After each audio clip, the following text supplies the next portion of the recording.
Madame, mademoiselle, monsieur, bien le bonsoir, bienvenue dans Santé, Bien-être, la vie au naturel. Alors, bonsoir Yasmine. Bonsoir Patrick, bonsoir Julie. Bonsoir Julie. Bonsoir Yasmine, bonsoir C'est Patrick. pas mal, elle se dit bonjour elle-même. Alors on vient de s'entendre le regretté David Bowie avec Rebels. C'est une émission assez rebelle aussi puisqu'on essaie de faire bouger tout ce qu'il y a dans la tête des gens. Avec tout ce qu'on leur a inculqué, notamment pour tout ce qui est la santé, tout ce qui est le manger et tout le reste. Et bon, on est là pour un petit peu essayer de retourner la situation comme on peut avec nos moyens. Tout à fait. Alors, nous avons un invité ce soir. Ouais, on a un invité de marque, n'est-ce pas Julie? Oui, monsieur Gilles Lartigot. Bonjour. Bonsoir Gilles. Bonsoir Gilles. Bonsoir Yasmine, bonsoir Julie, bonsoir Patrick. Un invité de marque, je ne sais pas si on peut me qualifier de marque. Par contre, j'aime bien ta programmation musicale. J'aime bien Rebel, tu vois, David Bowie. C'est bien choisi comme introduction, ça va me mettre en forme, tu vois. Super, merci beaucoup. Il en faut de la forme, parce qu'avec tout ce qu'on nous donne pour nous casser en deux...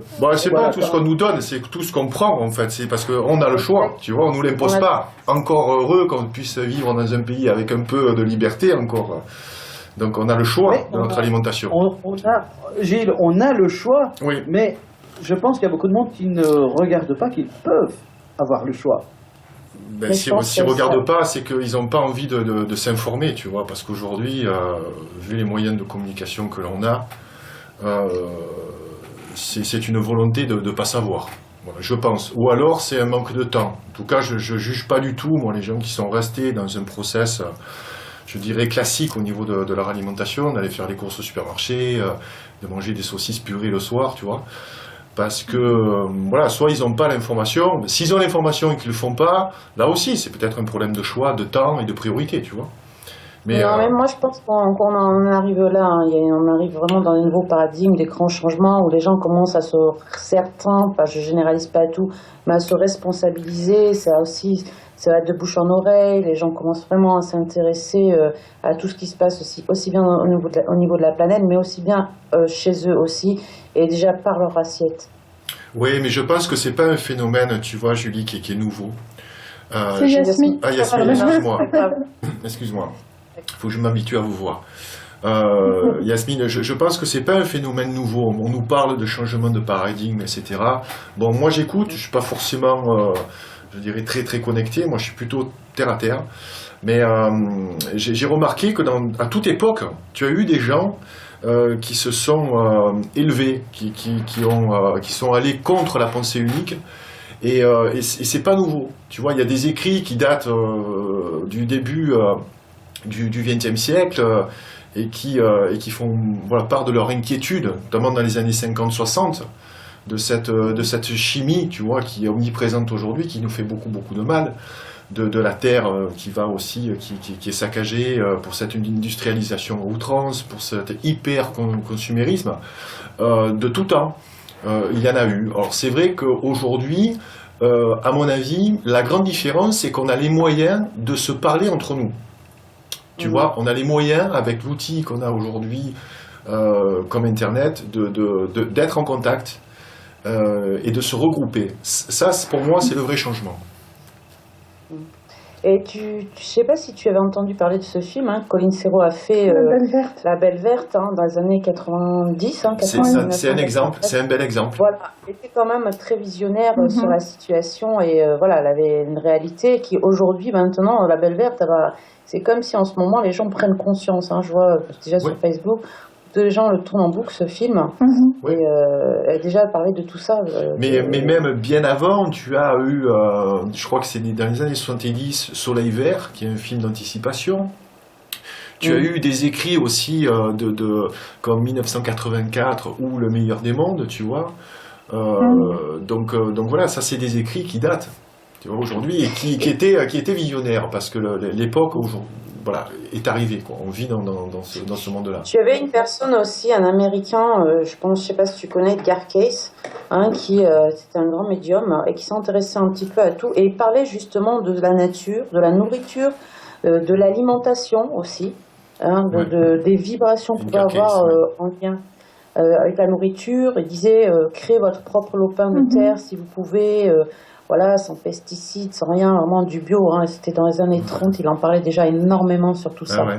Et Hippocrate aussi, l'aliment soit ton médicament, c'est très vieux aussi ça. Ouais, tout à fait. Ouais, ça c'est les grands penseurs grecs. Après, c'est vrai que cette problématique c'est un petit peu estompée, quoi. En fait, de tout temps, l'homme a mangé pour survivre.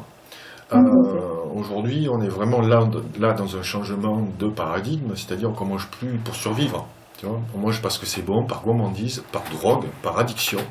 Moi, je dirais pas Et- drogue, hein, parce que c'est des addictions. Hein. Oui, c'est des addictions, mais c'est des addictions légales. Donc, Ouais. donc voilà, aujourd'hui, on a perdu l'importance De manger. de notre nourriture. Voilà. C'est, Ouais, mais le goût, les aliments, tout ce qui est produits bio, les produits locaux, tout ça on l'a oublié. On sait qu'en oui, France, on oui, fait oui. beaucoup la semaine du goût justement pour initier les enfants à l'alimentation, hein, quand on Ouais, dit manger ouais. ça avec légumes. Donc voilà. Ouais, mais pour moi, ça, c'est, tu vois, c'est anecdotique, quoi. Tu vois, comme la journée sans viande, tu vois, la journée de la femme. Se dit aussi Les- dans les parties. C'est pour moi, si on voulait vraiment éduquer, si tu veux, nos enfants sur le goût, la cuisine et tout, ça serait enseigné déjà au primaire, voilà, et ça serait. Mais c'est déjà enseigné au primaire. Hein. Moi, je te parle du sud de la France, hein, parce que moi, je suis française du sud de la France. Ok. Et donc, je sais que c'est fait. Et mon fils qui était en crèche ont le droit, les enfants, d'être végétariens. Ok. Maintenant, Ouais, y a- les parents ont le droit de dire, voilà, mon fils est végétarien, je ne veux pas qu'il mange ça, je veux pas qu'il mange ci. Mon fils était pareil, hein, il y avait des choses que je voulais pas qu'il mange. On avait ce droit-là maintenant. Ouais. Et on avait sorti des articles il y a pas longtemps, hein, Julie, je sais pas si tu as vu, des cantines bio et Oui. Végétarienne et voilà, végétalienne, je pense Voilà. aussi, oui. qui Mais commencent je à te se parle mettre de en ça, place. ouais, ça commence à se mettre en place. Mais moi, c'est anecdotique encore, là, Oui, parce tout que à si tu fait. veux, ça part pas d'une volonté gouvernementale. Voilà. Ah non, non, non, non, c'est clair. Donc c'est que des initiatives, si tu veux, locales. C'est pour ça que je crois beaucoup encore au pouvoir des maires, tu vois, le peu de pouvoir qu'il leur reste, d'avoir comme ça des cuisines centrales, tu vois, et des cantines bio, d'avoir accès au repas végétal, tu vois. Et très souvent, le repas végétal, c'est qu'on va juste supprimer la viande ou le poisson, tu vois, de l'assiette de l'enfant, et c'est pas forcément bien adapté de lui filer du tofu, tu vois, ou que des légumineuses. Il y a une méconnaissance, hein, de toute façon, de l'alimentation végétale telle qu'elle doit être pratiquée, pas l'alimentation qui est pour moi un effet mode, tu vois, mais les fondamentaux ne sont pas enseignés, quoi, dans l'éducation nationale. Alors, privée peut-être, je sais pas, mais voilà. Donc tout ça, c'est un manque. Plus aujourd'hui, les gens vivent la plupart du temps en ville. On n'a plus de paysans. Dans les années 50, il y en avait 10 millions. Aujourd'hui, il n'y en a plus que 1 million. Tu vois, il y en a un qui se suicide tous les 2 jours. Voilà, et puis là, tu vas avoir, il y a quelques jours, un dessin dans Charlie Hebdo, là, je crois c'est Riz qui avait dessiné des cordes, tu vois, pour se pendre pour les paysans. Je trouvais ça, voilà, ça m'a rendu triste, voilà, tu vois, cet état de fait. Et puis les gens, en fait, sont déconnectés de leur nourriture, ils ne savent pas d'où ça vient. C'est souvent transformé, et puis ils ont cette addiction au niveau du goût. Il y a Voilà, une donc, initiative ici à Tournai avec un potager libre qu'ils ont lancé aussi pour que les gens puissent se servir aussi. Je trouve ça intéressant pour faire connaître aussi les produits locaux, quoi. Toutes ces initiatives sont très intéressantes. Voilà. Et au plus il y en aura, au plus les gens en parleront, et puis au plus ça avancera. C'est-à-dire, pour moi, avancer, c'est qu'on ait au moins le choix. Donc voilà, le choix de manger ce qu'on souhaite manger, et surtout le choix d'avoir des aliments sains sans forcément les payer un prix exorbitant. Ça va être une problématique demain, parce qu'il y aura de moins en moins d'aliments sains, et forcément les prix vont augmenter. Là, on voit que le bio, ils veulent modifier la réglementation du bio en intégrant un peu de pesticides. On se demande pourquoi. Tu vois, on n'a pas du tout notre mot à dire là-dedans, tu vois. Donc en fait, le label bio va se dévaloriser, quoi. Et donc ça sera de plus en plus compliqué, sauf pour ceux qui vivent dans des petites villes, des petits villages et à la campagne. Voilà. Gilles, on aimerait que tu te présentes aux auditeurs qui ne te connaissent pas encore. Qui Alors, es-tu ? je m'appelle Gilles Lartigot, c'est mon vrai nom, ce n'est pas un nom de... Voilà, c'est mon vrai nom, ce n'est pas... Voilà. Je suis un auteur indépendant, 100% indépendant, parce que je suis financé par personne. La maison d'édition qui m'édite, c'est la maison d'édition de mon épouse, Valérie. Donc on a toute liberté de dire ce qu'on veut dire. Et puis on a écrit le livre Hit il y a maintenant 2 ans.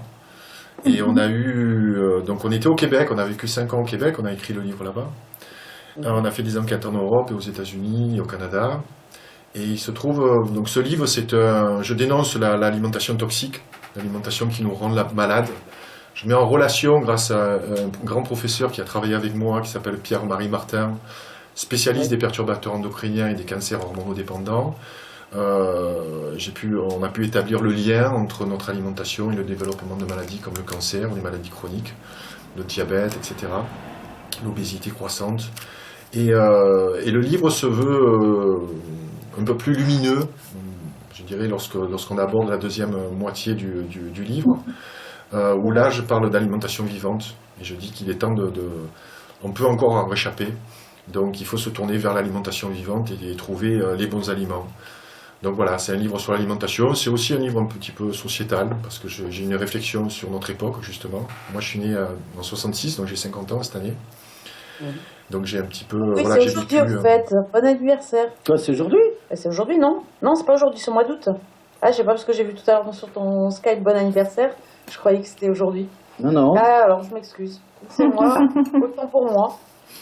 Et voilà, donc il est sorti en fait en novembre 2013 au Québec. On est arrivé en France en janvier 2014 et on a commencé à faire des show-conférences. On a monté avec Valérie un spectacle autour de mon livre, donc qui vit avec l'actualité. Et puis on a fait ça on a fait 2 tournées en 2014-2015.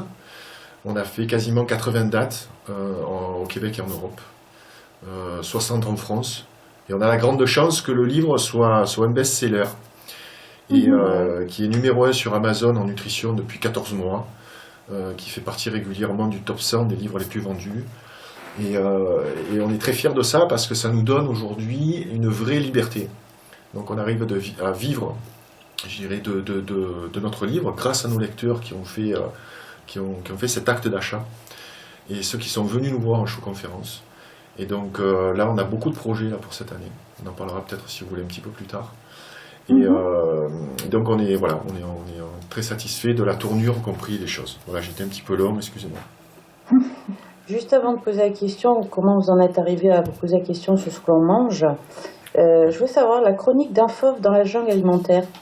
Pourquoi? Les chroniques d'un fauve. Ouais.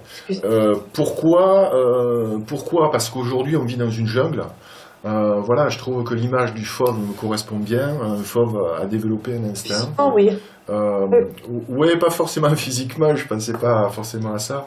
Mais l'instinct d'un fauve, c'est quand même un animal qui est quelquefois solitaire, pas toujours, mais qui a développé un instinct. Et donc je dis dans mon livre qu'il faut qu'on retrouve notre instinct animal. Donc voilà pourquoi il y a eu ce sous-titre en fait, parce que le titre du livre c'est Hit. Oui, Donc chronique d'un fauve dans la jungle alimentaire. Voilà. Et c'est écrit sous forme de chronique, ce qui fait aussi le succès du livre, je pense, c'est qu'il est très accessible. C'est un livre digeste, fait avec une quarantaine de chroniques de 3, 4, 5 pages. Des recettes également. Oui, ce que j'ai pu voir, vous avez des petits tuyaux aussi là-dedans, quoi, des petites pistes. Voilà, c'est pour donner un petit peu d'espoir aux gens lorsqu'ils finissent leur lecture. Alors Gilles, comment vous en êtes arrivé à vous poser la question sur qu'est-ce qui a fait que vous vous êtes posé la question, que vous êtes intéressé à tout ça? Alors très rapidement, parce que je le dis quasiment à toutes les entrevues, mais rapidement pour ceux qui ne connaissent pas forcément mon histoire, c'est que en fait je me suis toujours intéressé à la nutrition. Donc lorsque j'avais 18 ans, je vivais en Californie, à Los Angeles, et j'ai passé un diplôme de nutritionniste là-bas, essentiellement pour le sport. Et donc j'ai eu toujours cette passion de la nourriture. Ensuite j'ai fait divers métiers jusqu'à mes 40 ans.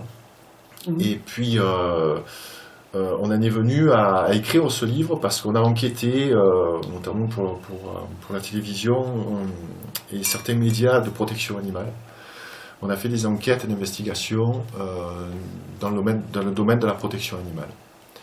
Et donc ça a commencé comme ça parce qu'on a eu accès en fait à des élevages industriels. Donc là on a mis un peu le doigt dans l'engrenage. Du jour au lendemain, ce que j'avais vu m'avait traumatisé, je ne pouvais plus manger de la viande, donc c'est là où je me suis fortement intéressé à la nourriture végétale, toute la nourriture dite alternative. Et on a appris intensément pendant quasiment une année. Et ensuite on a continué nos enquêtes dans le milieu de l'industrie agroalimentaire. Et on a écrit le livre en quasiment 3 ans. Voilà, c'est Valérie qui a suivi toutes les photos, qui a fait les enquêtes avec moi. Donc voilà, même si je suis le seul auteur, c'est vraiment un livre qu'on a fait à 2. Voilà, donc le facteur, le déclencheur, si tu veux, ça a été vraiment la visite dans les abattoirs et les élevages industriels. Ouais, c'est pas très jojo. Non. Moi, j'ai vu pas Il mal y a de des documents. photos dans le livre, c'est dur. Moi, j'ai vu aussi des documentaires, c'est vraiment écœurant. Des choses qui font le cœur. Mais il faut le savoir, il faut le voir, il faut être capable je dirais, d'emmagasiner cette information. Et puis, comme je dis, moi, je suis pas du tout un militant anti-viande. J'en mange pas, c'est mon choix, mon épouse aussi, ma mère également, mais on l'impose pas du tout aux autres, quoi. Et le fait de ne pas manger de la viande, en fait, les gens ne comprennent pas, ceux qui consomment de la viande encore, que c'est le corps, en fait, qui demande à plus consommer de la viande. Il ne faut pas que ce soit un régime ou une obligation. Et donc, on me demande souvent, ça ne te manque pas? Non, ça ne me manque pas. Voilà. Et je ne pourrais pas aujourd'hui. Peut-être demain, ça reviendra, je ne sais pas.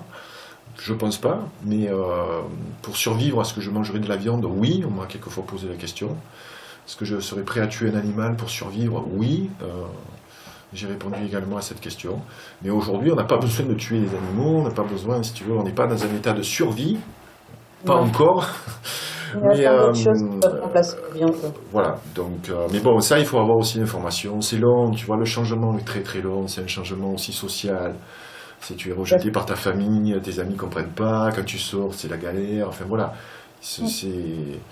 C'est pas un chemin facile, quoi. Ouais, bon, en plus, surconsommation de viande avec tous les fast-food qu'il y a, les McDo, les Quick, tout ce qui est industrialisé. Et puis après, il y a plein de problèmes économiques avec tout ça. Ouais, c'est vrai, Oui, quand parce même. que C'est lié. Oui, parce que depuis les années en fait, 60, l'industrie de la viande a cessé de grossir. C'est vrai que l'avènement des fast-foods a accéléré les choses. C'est quand même les États-Unis qui ont inventé l'élevage industriel. Hein. Les premiers, c'était, je crois, les poulets. Donc, ils ont vu que dans les hangars, ça grossissait beaucoup plus vite. Donc, ils les ont parqués. Après, ça a été les cochons. Après, ça a été les bœufs. Et donc, c'est cette viande, puisque au plus on produit, enfin, au moins on produit cher. Donc la viande est devenue plus accessible, comme la viande était une denrée rare, parce que pendant la guerre on en avait peu, c'est devenu synonyme de richesse, tu vois, d'opulence, de nécessité, et ça a complètement été perverti par aujourd'hui ce système industriel d'élevage, quoi, parce que les bêtes voilà, ne sont plus du tout respectées, mais en plus on les empoisonne, quoi. On leur donne des antibiotiques, on leur donne des grains au lieu de les laisser dans les fourrages. Alors bien sûr, on nous dit, oui, mais en élevage traditionnel, on ne pourrait pas nourrir tout le monde. Oui, mais nos grands-parents mangeaient de la viande peut-être une fois par mois, une fois par semaine. Aujourd'hui, C'était un luxe à ce moment-là. on en mange beaucoup, beaucoup trop, quoi, tu vois. Donc j'essaye, moi, j'oblige pas les gens à basculer sur le végétarisme, parce qu'au contraire, je les en dissuade quelquefois. Mais par contre, je leur dis de freiner leur consommation de viande et d'acheter plus cher de la viande bio, déjà, des petits éleveurs. Donc voilà, c'est un message que me reprochent par exemple certains véganes, parce que c'est soit tout ou rien, donc c'est plus d'animaux, plus d'abattoirs, etc. Pour moi c'est un peu utopique, et puis c'est imposer son choix à l'autre. C'est ça qui me dérange vraiment. Il ne faut pas imposer son choix, il faut l'expliquer, il faut se montrer un exemple, informer par rapport à sa propre expérience. Mais il ne faut pas obliger l'autre il ne faut pas imposer son choix à l'autre. Qui sommes-nous pour imposer notre Et choix on à l'autre? voit les nouveaux enfants là, qui arrivent, hein, que ce soit 2000, moi je vois souvent, surtout les derniers, moi j'en parle à titre, même peut-être Julie peut en parler, à titre personnel, moi mon fils n'aime pas la viande. N'aime pas la viande, bon, de temps en temps un peu de poisson et encore, et il a fait des intolérances au lactose, quoi, hein, il n'a jamais supporté le lait de vache, quoi. Ouais. Donc déjà ça, et moi j'ai vu pas mal justement à la crèche où beaucoup d'enfants font des intolérances déjà au lait, ne mangent pas de viande, c'est d'eux-mêmes, hein, c'est le corps. Hein. Ils sentent eux-mêmes, oui. Ouais, c'est le corps qui rejette, qui ne veut pas manger de viande. Ouais, ouais. Mais aujourd'hui, ces enfants ont le choix, donc c'est très bien. S'ils étaient comme ça, je dirais, en pleine forêt, etc., je pense qu'ils réagiraient différemment, tu vois. Donc il faut laisser en fait le corps parler, et puis aussi être en accord avec sa conscience. Et en tout cas respecter ce qu'on a dans l'assiette. Chose que font peu de gens. Voilà. Et j'avais une question de quelqu'un qui m'a demandé que réponds-tu aux gens qui disent qu'il faut du temps donc pour bien préparer à manger pour les personnes qui sont pressées. Comment ils doivent s'y Ils se prendre? démerdent de prendre du temps. Moi je suis pas là pour dire que c'est Ils rapide préparent à et l'avance. facile. Non, mais c'est toute une question d'organisation en fait. C'est ce C'est que une j'ai dit à question d'organisation, c'est une question également de priorité. Tout dépend de la priorité que tu donnes à ton alimentation. C'est tout. On a tous 24 heures par jour. Voilà. Après, donc il y a toutes sortes d'excuses. Hein. Et puis les gens qui se cherchent des excuses, ben, voilà, ils en trouvent. Donc moi, je ne suis pas là, je ne monte pas aux gens. Je leur dis qu'il faut du temps, mais il n'en faut pas tant que ça. Voilà. Bon, pour préparer pour 3 personnes, il me faut 20 minutes maximum. Après, tu peux t'organiser. Voilà. Donc, des fois, on est 2, eh ben, on va faire pour 4, et puis on réserve au réfrigérateur et on mange le lendemain. L'avantage de la cuisine végétale, c'est que c'est cuit très rapidement. Voilà. C'est toute une question d'organisation et surtout d'apprentissage. C'est ça qui est long. C'est ça qui est long. D'apprentissage, et le plus grand frein pour moi, c'est que c'est une décision qui doit se prendre en famille. Donc si on est célibataire, c'est pas un problème. Si on est 2, on échange. Hein. Si un couple, voilà, il faut qu'on fasse les choses ensemble. On peut pas avoir une femme végétarienne et un mari carnivore. Pour moi, c'est une perte de temps parce que bon, il faut faire à manger différemment, etc. Mais voilà, c'est pas, c'est une excuse comme une autre le temps. Donc. Et que penses-tu de l'alimentation crue, enfin le crudivorisme? Crudivorisme, j'écoute, j'apprends, je suis très proche de Thierry Casasnovas. Ouais. On est très loin d'être d'accord sur tout. Je respecte énormément le savoir qu'il a acquis là, en 4 ans, parce que les gens ne s'imaginent pas, ils ne savent pas d'où il vient, ce qu'il a eu, par où il est passé.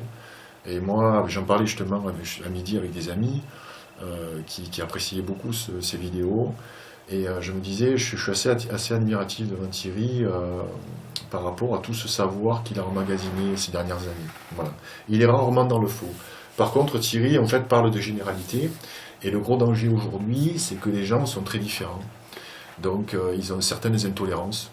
Et il ne faut pas prendre, je dirais, ces conseils mot pour mot. Il faut les tester sur soi. Moi, les jus, je m'en fais pas au quotidien, parce que c'est long de faire les jus, c'est chiant, il faut nettoyer l'extracteur à jus. Tu vois, là aussi, j'ai écrit un article sur mon site, faire des jus, c'est long. Parce qu'il faut s'y préparer, tu vois, c'est moins de 20 minutes. Voilà. Et pas que des jus, juste vraiment manger l'alimentation vivante, pas cuire.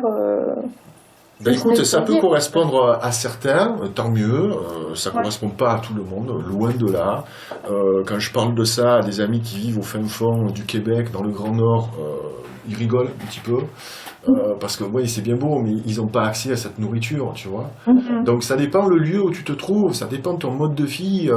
Tu vas pas faire manger du cru à des Inuits. Tu vois, les Inuits, ça mange voilà, de la graisse de phoque, quelquefois, tu vois, donc ça dépend des cultures, ça dépend des besoins. Donc voilà, le cru, c'est un mode alimentaire parmi tant d'autres. Il y a beaucoup de choses à apprendre de justement cette alimentation vivante. Moi, je l'intègre au quotidien dans ma cuisine. Mais voilà, je suis pas du tout crudivore. D'ailleurs, je suis pas un vegan, un végétarien, je suis pas un omnivore, je suis rien. Moi, je suis hors classe. Voilà. Non, mais je suis tout à fait d'accord. Hein. Moi, je le vois, venant du sud de la France, j'aime beaucoup les salades. Et j'aime le cru, mais je peux te dire que depuis que je suis en Belgique, j'ai un peu du mal. Hein. Et oui, voilà. C'est pas le même climat, et pourtant, j'adore les salades et j'ai besoin que du chaud. Voilà. J'arrive pas à manger comme je mangeais dans le sud de la France. Mais ça dépendait en fait. L'homme a toujours été nomade, mais il s'ancrait quand même quelque part parce que bon, il fallait qu'il reste, qu'il ait un point fixe et il mangeait en fait ce qu'il trouvait au niveau local. Et très souvent, la nature est bien faite, hein, elle va nous donner ce qu'on a besoin là où on se trouve. Voilà. Si on est dans les dom-toms, ou que ce soit dans le fin fond du Québec, on ne va pas avoir accès à la même nourriture. Tu vois. Mais aujourd'hui, on ne comprend plus tout ça, parce que les bananes sont vendues au niveau mondial, tu vois, mais ça ne pousse pas en Europe, quoi. Donc on a accès à toute cette nourriture. Les oranges, on en a toute l'année. Mes grands-parents, on n'avait qu'en hiver, quoi. Les tomates, pareil, le fruit et légumes le plus vendu toute l'année, et puis tu en manges que l'été. Ça pousse l'été. Ouais, les tomates, c'est l'été. Donc voilà, manger local, manger surtout de saison. Tu vois, en ce moment, légumes racines. Là, j'ai fait un jus. Qu'est-ce que j'ai mis? Carottes, betteraves, pamplemousse. Voilà, c'est pas très élaboré, mais je rajoute du curcuma et du gingembre. Mais justement, là, tu vois, on finit à 21h, donc pour moi, c'est assez tard, puisqu'on dîne vers 19h, puisqu'on se couche tôt. Donc on va faire un jus, et puis je vais préparer juste un petit faritas à côté, où là, c'est une nouvelle recette à base je fais un guacamole, en fait, avec un avocat et des graines de cajou. Je rajoute un petit peu de citron, je mixe tout ça dans un robot. Avant, j'avais fait préchauffer et cuire à la vapeur des petits carrés de courge ou de potimarron, tu vois. J'avais mis mon pain faritas dessus, parce que les pains faritas, quand on les fait, après, on les mange pas crus, il faut les faire chauffer quand même. Et ensuite, donc, j'étale mon guacamole sur le faritas, je rajoute les petits cubes de potimarron ou de courge. Je rajoute beaucoup de germination, voilà. Et puis du gomasio, j'adore ce condiment, le gomasio. Un petit peu de piment, parce que j'aime bien manger pimenté.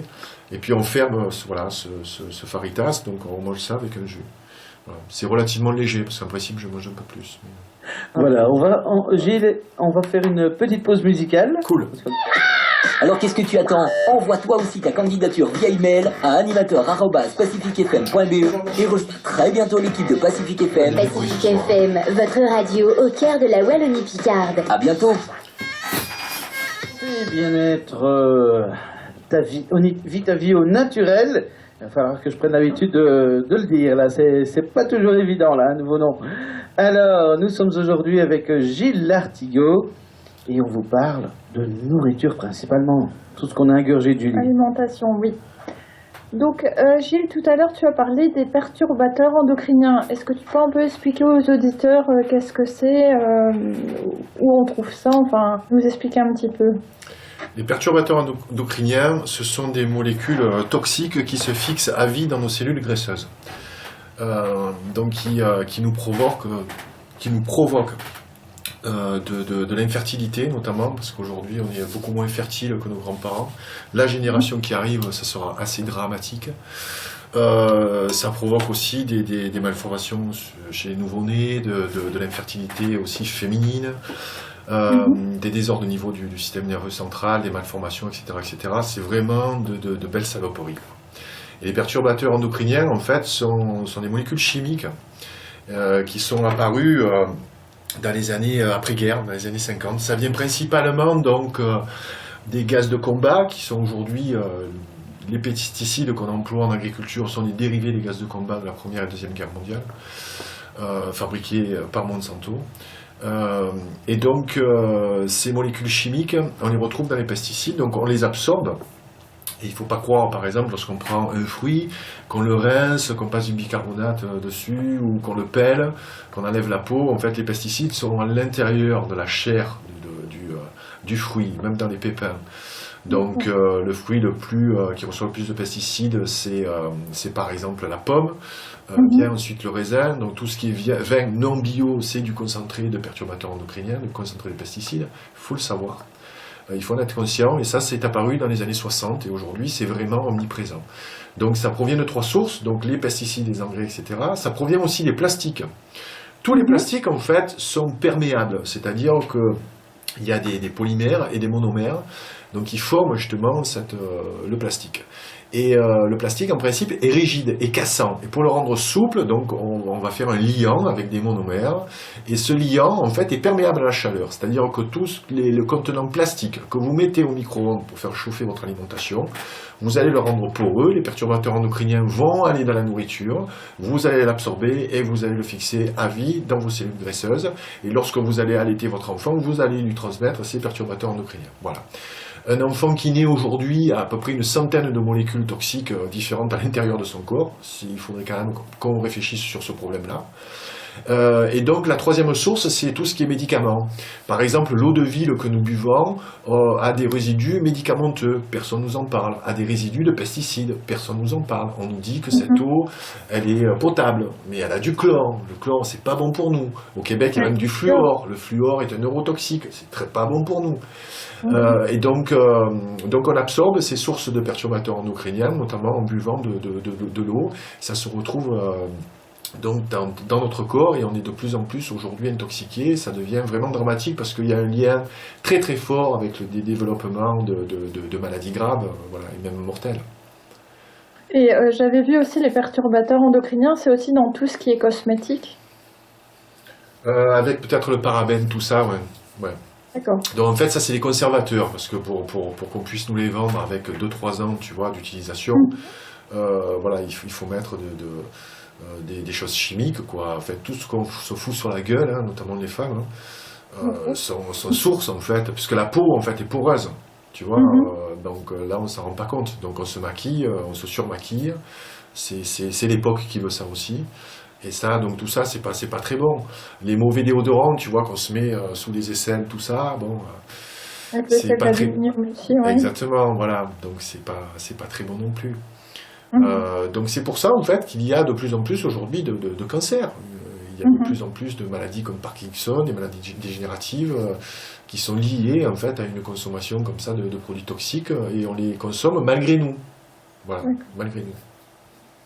Et pour toi, quelle est l'alternative pour boire de l'eau bonne, quoi, pour que les gens continuent quand même à boire de l'eau, vu que c'est bon pour la santé quand même? Ben écoute, il y a... alors j'ai fait l'erreur de ne pas dire la marque la dernière fois, j'ai été abreuvé de messages, donc là je vais le dire, écoutez bien. En plus ils sont en Belgique, donc ça tombe bien, c'est le distributeur qui s'occupe également de la France. Donc j'ai découvert en fait ce matériel qui est une bonbonne en inox de décontamination de l'eau. C'est assez volumineux, hein, ça décontamine à peu près 8 litres. Bon, il y a différents modèles, mais bon. Donc on met de l'eau de ville, et puis quelques heures après, quelques heures, pas quelques minutes, comme les bonbonnes Brita, tu vois, qui arrêtent que les métaux lourds, ça c'est de l'arnaque. Donc quelques heures plus tard, on a notre eau qui est débarrassée de tout, même des minéraux. Donc là aussi, les minéraux, il va falloir les chercher ailleurs. D'ailleurs, c'est mieux de prendre des minéraux venant des végétaux, qui sont beaucoup plus assimilables, que les minéraux venant de l'eau, qui sont de la pierre. Souvent, quand on a des calculs rénaux, c'est par exemple, on a de la pierre. Donc cette pierre provient de cette eau qui est ultra minéralisée, comme par exemple la Badois et la San Pellegrino qu'on nous sert au restaurant. Donc tout ça, si tu veux, ça nuit vraiment à notre santé. L'eau c'est un élément primordial, vraiment. On ne se rend pas compte, on a de l'eau en fait courante aujourd'hui, mais on ne se rend pas compte que c'est un bien précieux. On pourrait se passer de manger, notamment pendant le jeûne, hein, donc on peut jeûner plusieurs semaines comme ça, mais en buvant. L'hydratation, la vie vient de l'eau en fait. Donc il y a René Quinton, hein, c'est un biologiste français qui explique l'eau de Quinton, tu vois. Donc pour répondre à ta question, alors j'utilise un matériel qui est très prisé, notamment aux États-Unis, au Canada, parce qu'il y a beaucoup de survivalistes là-bas. C'est des gens qui essayent de faire résilience, qui sont prévoyants, qui ont tout ce qu'il faut si jamais il n'y a plus rien autour d'eux. Et donc c'est une bonbonne, en fait la marque c'est Berkey. Berkey, donc B-E-R. K-E-Y, voilà. Et puis, donc il y a un distributeur qui est en Belgique pour l'Europe, c'est berkey-water.eu.com, j'ai plus l'adresse en tête. Enfin, vous cherchez sur Internet. Et voilà, donc je suis très très content vraiment de ce matériel. En plus, les gens qui distribuent ça, ils m'en voudront pas d'expliquer un petit peu leur histoire. Parce que moi, quand je cite des marques, en fait, c'est pas pour faire du business. C'est parce que je l'utilise, je suis utilisateur de ça. L'avantage des Berkey, c'est qu'on n'a pas besoin d'électricité, on n'a besoin de rien. On peut se décontaminer n'importe quelle eau. Moi, je l'ai utilisé au Québec avec l'eau du lac, tu vois, avec la neige et tout. Donc, on décontamine tout. L'avantage des Berkey, c'est qu'il y a 2 filtres à charbon actif à l'intérieur. Et ces filtres à charbon actif peuvent durer plusieurs années, ça dure 5-6 ans.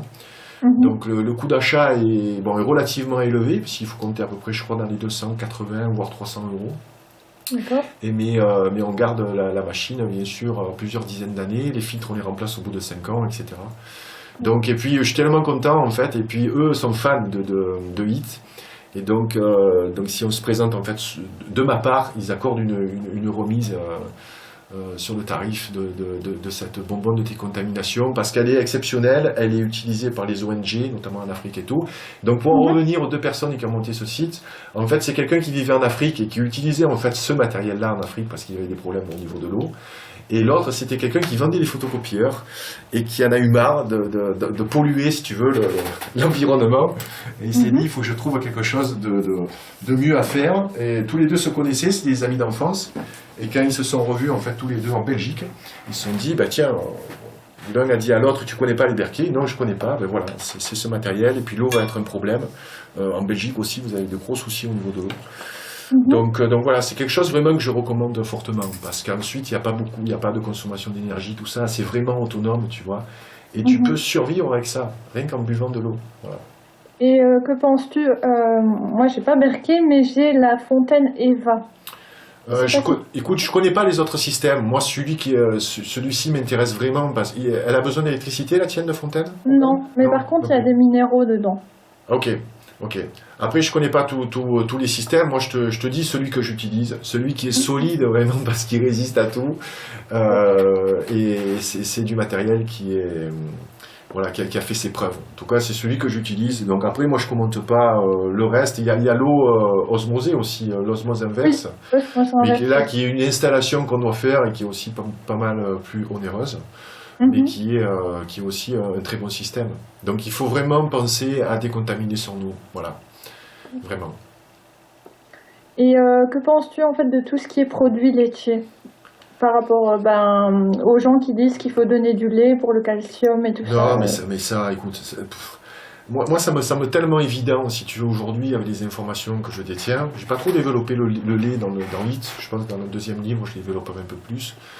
Je fais la connaissance cette année du professeur Henri Joyeux qui en parle, je dirais, beaucoup mieux que moi des dangers du lait. Et pour les personnes qui doutent, parce que moi je suis juste un auteur indépendant, lui quand même un cancérologue reconnu, toujours en activité, et puis donc vraiment il informe par rapport aux dangers du lait, notamment. Donc moi j'en consomme plus, là aussi, j'ai arrêté du jour au lendemain, là ça m'a pas posé du tout de soucis, de tracas. J'ai trouvé les compléments alimentaires pour le sport, au lieu que ce soit des protéines de lait de vache, c'est des protéines de riz germé, donc des protéines végétales.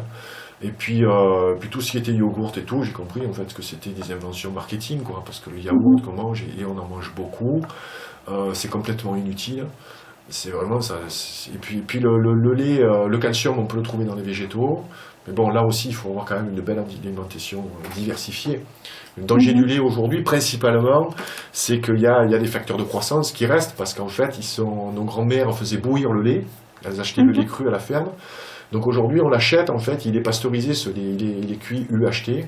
La cuisson UHT, c'est une cuisson haute température, et qui tue bien sûr toutes les bactéries, qui permet de garder un lait longue conservation, mais qui ne tue pas les facteurs de croissance. Donc les facteurs de croissance, le lait de vache, c'est fait pour le veau, c'est fait pour le faire grossir 5 fois plus vite qu'un humain. Donc tout ça, en fait, c'est trop fort. Tu vois, et ces facteurs de croissance aujourd'hui nous font grossir nos organes internes, notamment la prostate pour les hommes. Voilà. On voit que les bébés nourris au lait de vache sont vraiment gonflés, quoi. Mais c'est pas adapté à l'humain. Voilà. Quand même, la nature, elle est bien faite, quoi. Après, les femmes n'ont plus voulu allaiter. Pourquoi? Parce que souvent, c'est à cause du travail. Quelques-unes, c'est parce que, bon, c'est pas forcément esthétique. Quelquefois, c'est douloureux. Ouais, ça prend du temps.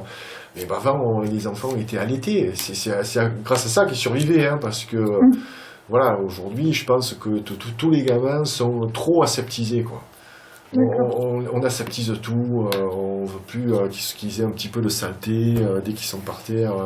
Enfin voilà, on les surprotège. Et en fait, on n'a plus un terrain aujourd'hui pour combattre nos maladies, parce qu'on a complètement oublié que le corps s'auto-guérit. On y pense peut-être quand on se coupe, mais le corps s'auto-guérit.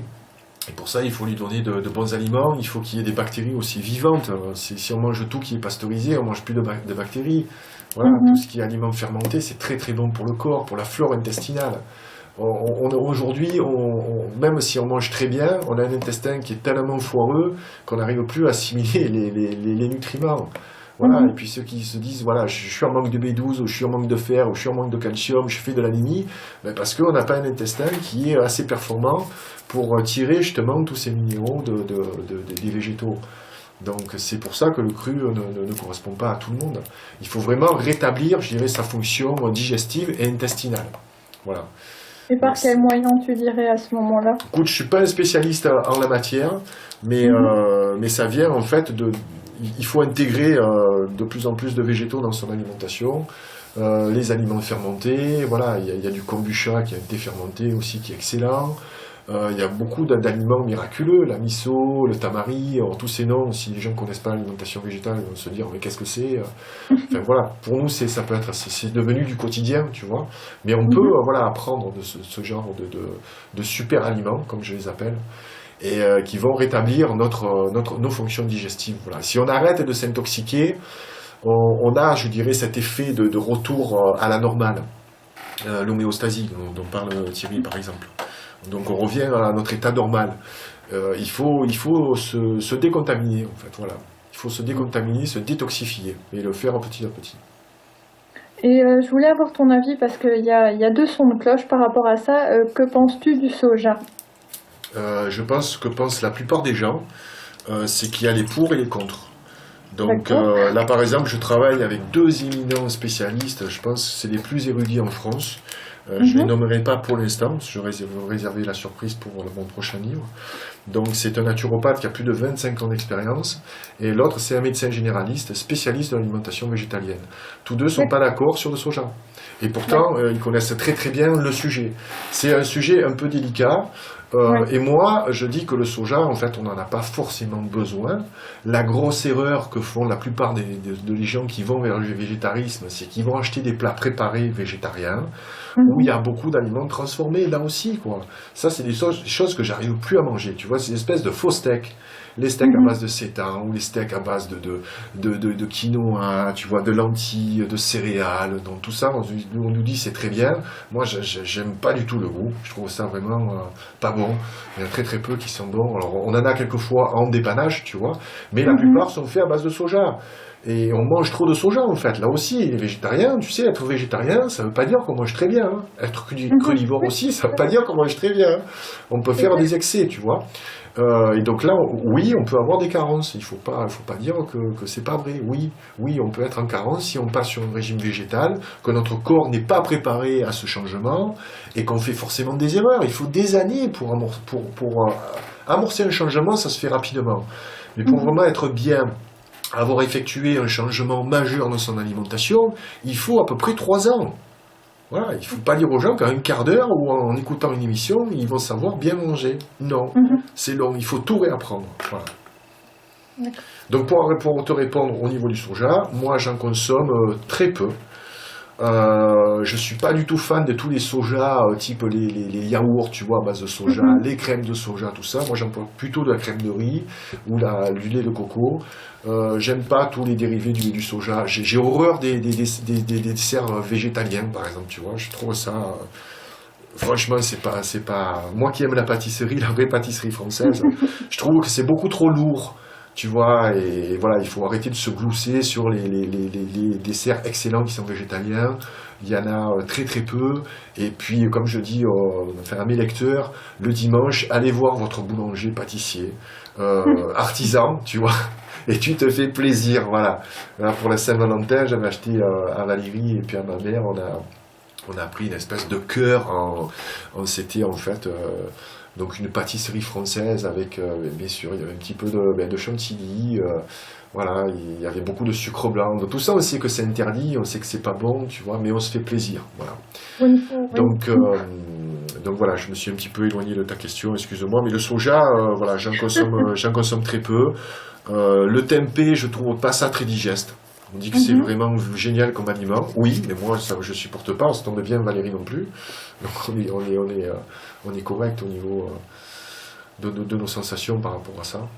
Voilà, mais j'en fais quelques fois. Puis il y a des recettes à base de soja dans mon livre. Je pense que dans le deuxième, il n'y en aura pas. D'accord. Voilà, désolé de ne pas t'apporter une réponse oui ou non. Pas de souci, mais c'était pour avoir ton avis. Je vois aussi que tu parles beaucoup d'alimentation sportive. Est-ce que tu peux nous en dire plus? Alors je vais justement faire une nouvelle tournée en France avec une conférence spécialisée sur le sport, sur l'alimentation sportive. Il se trouve que par mon passé, bon, je suis intervenu pas mal dans le sport. Et j'ai attiré toute une partie de mon lectorat qui sont des sportifs, qui se posent beaucoup de questions. Moi, j'ai pas forcément la légitimité. J'ai pu coacher dans le passé. J'ai une expérience de la culture physique traditionnelle depuis maintenant plus de 30 ans que je pratique au quotidien. Mais je me sentais pas en fait la légitimité de vraiment dire aux sportifs, voilà, il faut manger ci, il faut manger ça. Et puis en réfléchissant, je me dis que l'alimentation sportive, en fait, ça n'existe pas. Les gens vont le découvrir dans ma conférence. Je vais expliquer pourquoi, je développerai pourquoi. Voilà, c'est une alimentation qu'on dit sportive, mais qui convient à tout le monde. Quand on est sportif, on va manger plus, il faut manger certains aliments avant et après l'effort. Voilà, il y a un petit protocole à faire par rapport à ça. Mais voilà, c'est une demande en fait qui vient de mes lecteurs et de ceux qui me suivent pour avoir plus d'informations sur l'alimentation sportive. Donc je parlerai je vais pas faire l'apologie du végétalisme. Je parlerai aussi de la consommation de viande pour certains qui le souhaitent. Mais je vais dire aussi que c'est possible en étant végétal aussi. Voilà. Je suis assez ouvert, tu vois, sur le sujet. Tu ne te mets pas dans des cases. J'évite. D'accord. Tu m'avais raconté la dernière fois qu'il y avait une petite histoire par rapport à ton livre qui était fait en papier recyclé. Est-ce que tu peux nous raconter un petit peu? Je me souviens pas de cette histoire. Effectivement, le livre est fait en papier recyclé. Bon, mon père. Ouais. C'était à l'interview qu'on avait fait ensemble. Je t'avais dit que j'avais la sensation que le papier n'était pas normal. On aurait dit du papier recyclé. Tu m'as dit que c'était bien recyclé et tu m'as expliqué qu'il y avait une petite histoire par rapport à ça. Ok. Écoute, je m'en souviens pas. Je me souviens pas. Je sais que j'ai pris, avec Valérie, on a pris beaucoup de temps pour choisir en fait le papier. Mon père était imprimeur, j'ai travaillé également dans l'imprimerie quand j'étais jeune, et puis je suis très respectueux par rapport aux livres, et j'ai lu beaucoup de livres ces dernières années. J'ai trouvé la plupart en fait des livres malheureusement assez difficiles à lire parce que écrit trop petit, tu vois, un papier qui est rugueux. Moi j'avais envie d'avoir mon livre dans les mains et d'avoir plaisir à l'avoir dans les mains, tu vois, le toucher était vraiment pour moi important. Donc voilà, on a trouvé en fait ce papier qui est en plus dans des normes, je dirais, écologiques, et donc il faut savoir que voilà, c'est pas les livres aujourd'hui, c'est vrai, sont faits à base de pâte à papier, donc à base d'arbres qu'on coupe, mais c'est que des forêts en fait qui se replantent et qui se régénèrent. Et donc voilà, c'est pas la production de livres et de papier ne va pas endommager l'Amazonie par exemple, tu vois. Ça c'est plutôt les élevages bovins avec tous les champs de soja qu'on est obligé de cultiver pour faire bouffer nos bovins, quoi. Donc voilà, le livre effectivement est en papier recyclé. Je suis désolé d'avoir oublié cette petite histoire. Pas de souci. Mais tu te rappelles, toi, je t'avais dit l'histoire ou... Oui, en fait, quand j'étais à Lille te voir en conférence, après on a fait une autre interview pour l'article, et je t'ai dit que j'avais la sensation, je l'avais lu au soleil aussi, et j'ai la sensation que c'est pas un papier normal. C'est ça que tu m'as expliqué. Et c'est un papier vivant. Tu vois, Voilà. parce que je vois, lorsque j'accueille des lecteurs ou qui ils me font dédicacer le livre et tout, je vois ceux qui viennent de l'acheter et ceux qui l'ont déjà lu. Souvent, ils sont stabilotés et tout, effectivement. Mais la tranche, si tu veux, elle est jaunie. Et c'est un papier qui est vivant, parce que le papier reste vivant. Et quelquefois, il est traité chimiquement pour qu'il reste blanc. Parce qu'un papier, en fait, jaunit dans le temps. Donc mon livre va jaunir dans le temps, surtout au niveau de la tranche. Mais si on le laisse ouvert également, il va prendre, si tu veux, la lumière du soleil. Et voilà, je trouvais ce petit clin d'œil assez intéressant, d'avoir un livre qui vieillit aussi avec son lecteur. Et le prochain livre sera aussi en papier recyclé? Évidemment. D'accord. Et pour l'instant, il n'y a pas de version e-book, il n'y a pas de version sur tablette. J'aime pas ça, en fait. J'aime pas ça.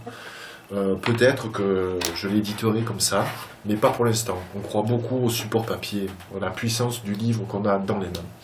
Surtout si c'est recyclé, allez, c'est bon pour la planète aussi, donc et c'est plus agréable à lire, moi je trouve. Ben, moi, j'aime beaucoup le toucher, et c'est vrai que j'accorde beaucoup d'importance à ça. Valérie aussi, c'est elle qui était responsable de tout l'aspect artistique et graphique du livre. Donc tu vois, avoir des marges assez importantes, parce que quand tu poses ton doigt dessus, il n'y a rien de plus désagréable que si tu poses ton doigt sur du texte, tu vois. Donc c'est ce côté voilà, agréable au niveau de la lecture, et on a beaucoup travaillé là-dessus, quoi. D'accord. Voilà. Est-ce que tu peux nous expliquer pourquoi le choix de la couverture, en fait? La photo de la couverture. Okay. Alors la photo de la couverture, c'est que on voulait que ce soit, on voulait qu'il y ait un aspect brut, sauvage, pas trafiqué, voilà, au niveau de retoucher. Et je voulais, on en avait parlé avec Valérie, je voulais que la personne qui ait le livre dans les mains ait l'impression de m'avoir en face de lui. Donc c'est mon visage taille réelle, en fait, la couverture du livre. Et c'est que, en fait, ça symbolise le face-à-face avec le lecteur. Voilà.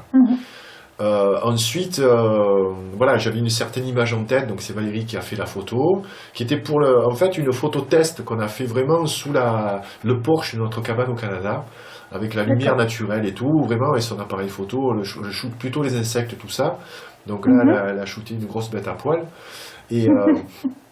Et donc, c'est une photo test pour éventuellement trouver après un photographe pour faire vraiment la photo et tout.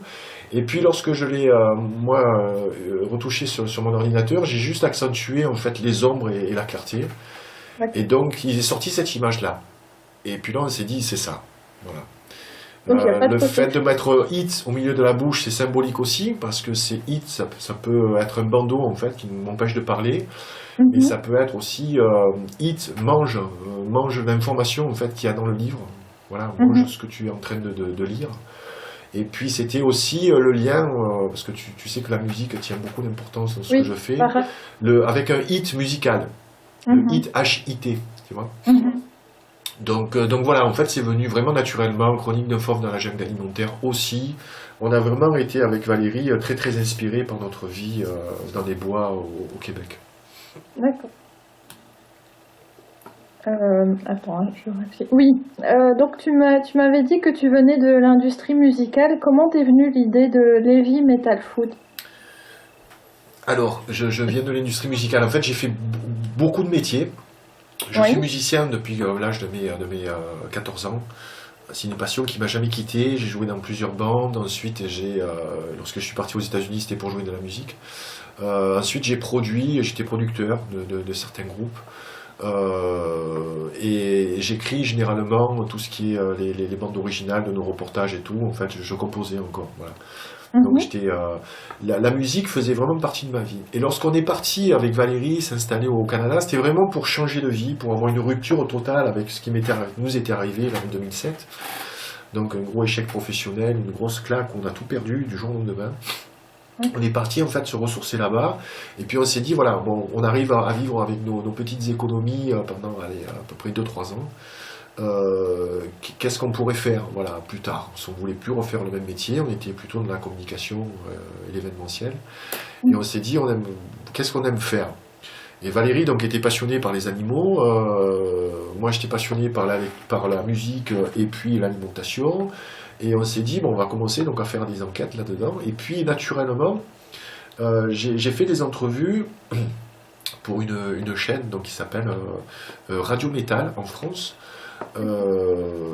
avec ce concept de heavy metal food. En fait, on avait toujours des contacts avec les musiciens. Et puis, on est allé la première année dans un festival en France qui est devenu aujourd'hui énorme, un des plus gros festivals européens qui s'appelle le Hellfest.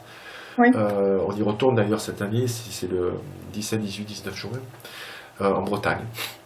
Et là, on a vu voilà, beaucoup de groupes, et puis j'ai pris contact avec eux, on leur faisait des interviews où je posais des questions sur leur alimentation.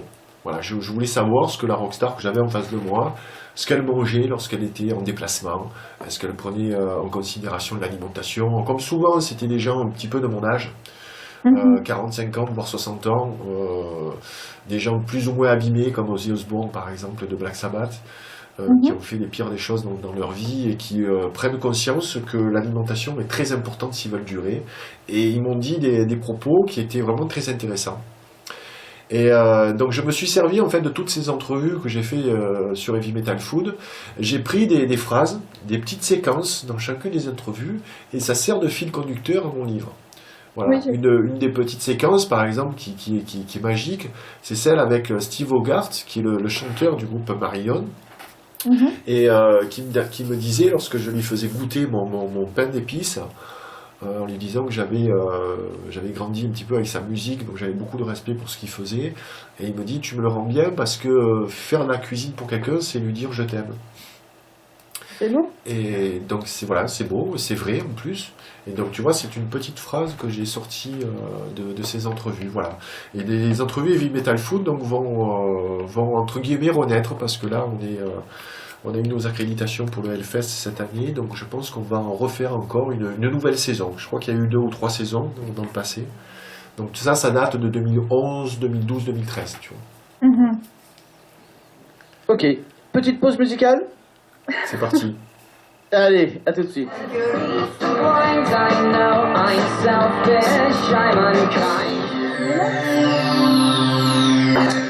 De retour dans notre émission avec Gilles Lartigot. On a parlé des Perturbateurs endocriniens. on a parlé des filtres, on a parlé, ici on était au Hellfest. Voilà. Juste rajouter, comme il reste 1 heure d'émission, si les auditeurs souhaitent contacter l'émission pour poser une question à Gilles. Il n'y a pas de problème, donc Voilà. depuis l'international, le 0032 69 730 332, je vais le répéter, 0032 69 730 332, ou depuis la Belgique directement, 069 730 332, c'est un numéro non surtaxé, donc vous pouvez y aller. On va remettre le micro pour Yasmine qui vient de revenir, là, entre deux Désolée. petites occupations obligatoires. Voilà, urgence. Voilà, allez-y. Voilà. Donc tu nous parlais avant que ce soit la coupure du Hellfest. Donc, Oui, tu peux donc nous expliquer je vais retourner là-bas, donc c'est en Loire-Atlantique exactement, c'est à Clisson, c'est une petite ville Ouais. près de Nantes. Et C'est énorme, hein. Oui, c'est devenu un festival vraiment très très très gros. Cette année, il y a Rammstein, un groupe que j'aime particulièrement bien, qui est un groupe allemand, avec beaucoup de feu sur scène, voilà, une musique assez percutante. Il y a Black Sabbath aussi, qu'on va voir pour la dernière fois, parce que bon, ils sont quand même assez endommagés. Et donc je vais commencer à refaire des entrevues pour Heavy Metal Food, et c'est des entrevues qui sûrement atterriront aussi dans mon prochain ouvrage, je pense. C'est ma question. Ouais, je suis très inspiré en fait par la musique, mais c'est juste un lien pour moi, hein. C'est pas de faire l'original si tu veux, c'est que je suis inspiré par la musique, j'écoute pas que du métal, contrairement à ce qu'on pourrait croire. Je suis très éclectique.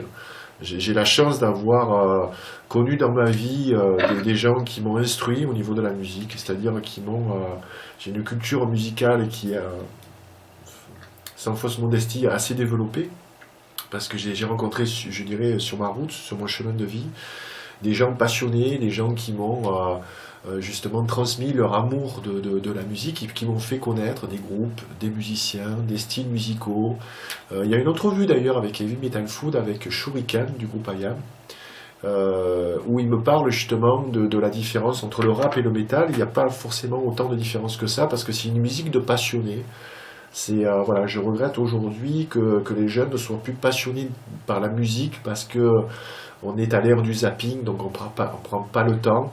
D'ailleurs, les artistes aujourd'hui ne font plus de vrais albums, hein. C'est que le choc de l'image, c'est des singles, c'est du matraquage, si tu veux, publicitaire au niveau des ondes, tout ça. Il n'y a plus la découverte qu'on avait nous à notre époque, où il y avait encore le vinyle, où il y avait des cassettes, où on prenait le temps d'écouter des masterpieces, quoi, des albums cultes. Et toute cette musique, je dirais, des années 70, 80, m'inspire beaucoup. Et je suis très heureux de voir au Hellfest, tu vois, quasiment 3 générations de métalleux. Et des tout jeunes, en fait, qui écoupent des groupes qui ont 30 ou 40 ans d'existence, comme Kiss ou d'autres. Et je trouve ça assez fantastique, quoi. C'est une musique que j'apprécie particulièrement. Moi, je suis pas tout à fait d'accord avec toi parce qu'au niveau musical, on a eu la chance avec Patrick cette année, surtout début de automne, c'est ça, Patrick? D'aller voir de super bons groupes. Hein. J'ai été très étonnée par la créativité, la recherche, aussi bien musicale qu'au niveau des paroles, même l'osmose qu'il y a dans les groupes. J'ai été très surprise parce que j'avais la même idée que toi hein, au départ. Dire oui, voilà, c'est l'époque du zapping, les jeunes commerciales. Là, on a été très, très étonnés. Hein. Surtout, moi, je parle du Nord. Hein. C'était beaucoup de gens du Nord de la France et j'ai été très impressionnée justement par cette créativité. Mais de quoi tu me parles? De musique, là, justement. D'accord. Parce que tu parlais de musique, là. Oui, et quel style de musique? C'était pas un casting, c'était quoi, Patrick? Non, quel style, quel style. style. Oh, il y avait un peu de tout, hein. Ouais, il y avait du métal, il y avait du rock, enfin ça tourne toujours autour de ça. Voilà, il y avait un peu de tous les styles. Hein. Franchement, j'ai été très très surprise. Ouais. Hein, moi, à titre personnel, il y a aucun groupe aujourd'hui qui me fait vibrer. Hein. Il y a des anciens comme U2, il y a Muse par exemple, qui est le groupe contemporain qui me fait le plus vibrer. Le reste, je suis vraiment très très perméable à tout ce qui est musique, Lady Gaga, Rihanna, tout ça. Je trouve ça pauvre. En fait, tu sais, on a vécu les années 60, 50, 60, c'était une nouvelle musique, en fait, le rock, hein, le jazz aussi, qui a pris sa place, le blues, hein, qui est vraiment les racines aujourd'hui, qui sont encore présentes. Et tout ce qui se passe aujourd'hui, je trouve ça assez plat, si tu veux. Après, je pense que c'est une question de génération. C'est plus ma génération aujourd'hui, tu vois. Je trouve qu'il y a des groupes majeurs qui sont encore quelquefois en activité. Et je pense qu'après ces groupes majeurs, on va connaître un grand vide. Un grand vide. Voilà. Il n'y a plus des groupes quand les Stones vont partir. Là, on a vu Johnny Hallyday il n'y a pas longtemps avec Valérie, qui nous a beaucoup, beaucoup ému. Voilà, je pense qu'il va mourir sur scène. Voilà, donc j'apprécie pas forcément la chanson française. Pour moi, j'ai un maître étalon, c'est Johnny Hallyday, tant au niveau de la qualité des auteurs qui ont écrit pour lui, puis il a une voix, une présence, un truc. C'est un charisme. Voilà, je suis un peu pessimiste par rapport à ça. Alors, j'ai peut-être un peu de parti pris, sûrement, mais les jeunes artistes n'arrivent pas à la cheville de ces artistes-là qui ont. Mais c'est le contexte aussi qui veut ça. Tu vois, j'en veux pas. C'est des jeunes artistes aujourd'hui, il faut que ça explose de suite, tu vois. Ils sont obligés de le passer par des émissions de télé-réalité, ou alors il faut tourner, mais on n'a plus l'attention comme on pouvait avoir avant, parce qu'on avait beaucoup moins de médias avant, beaucoup moins de distractions, tu vois. Quand on allait voir un groupe et tout, c'était un événement. Aujourd'hui, il y en a pléthore, tu vois. La télévision en fait beaucoup de mal pour le spectacle vivant. La surconsommation aussi. Tout ça, voilà, c'est la société en fait qui est en train de se transformer. Et voilà, moi j'essaye, sans paraître rétrograde, de parler de ces valeurs vraiment des années 60-70 que je redécouvre aujourd'hui. Tu vois, je peux parler des vieux films avec Jean Gabin, Lelino Ventura, tu vois, ça c'est vrai. Des fois, j'emploie le mot viril, tu vois, pour mes jus, tout ça. Les gens s'offusquent un petit peu. Je suis pas du tout macho, tu vois, mais je pense que il y avait une certaine classe. Tu vois, la classe à la française. Et je discutais avec un ami qui vit aujourd'hui en Corée du Sud, là, et qui me disait les Coréens ne regardent plus aujourd'hui le français comme le top au niveau de la mode, tu vois, du savoir-vivre, de l'élégance, tu vois. Tout à fait. C'est dommage. Oh, oui, vas-y. Oui, j'avais deux questions par rapport à Heavy Metal Food. Je voulais savoir comment tu contactais les groupes que tu interviewais et si c'était que du métal. Alors non, c'est pas que du métal. J'ai interviewé Daran, par exemple, qui est un artiste français que j'adore. J'ai un album culte qui s'appelle Le Petit Peuple du Bitume. C'est un album majeur de Daran. Donc j'ai eu la chance de le voir à Montréal. Et donc j'ai interviewé Shuriken, hein, qui fait pas partie de la sphère métal. J'ai interviewé Marion, qui fait du rock progressif. Tu vois, non, je l'ouvre. C'est vrai qu'au Hellfest, il va y avoir plutôt des groupes orientés métal, bien sûr. Donc en fait, j'interviewe toujours des gens que j'aime. Moi, en fait, tu verras jamais dans mes écrits ou dans mes posts et tout, je vais pas critiquer quelqu'un quand je l'aime pas ou je m'amuse avec des gens comme Jean-Michel Cohen, parce que bon, il le cherche quand même, tu vois. Mais je dis pas de méchanceté sur les autres. Je préfère interviewer des gens que j'aime. Voilà. Donc je fais une liste à Valérie, qui est un peu moins la culture métal que moi. Et c'est Valérie qui est en charge, je dirais, de contacter les labels ou les managers ou les agents pour leur faire une demande en fait d'entrevue. Donc voilà, des fois on a des refus, des fois ils acceptent et puis on fait avec.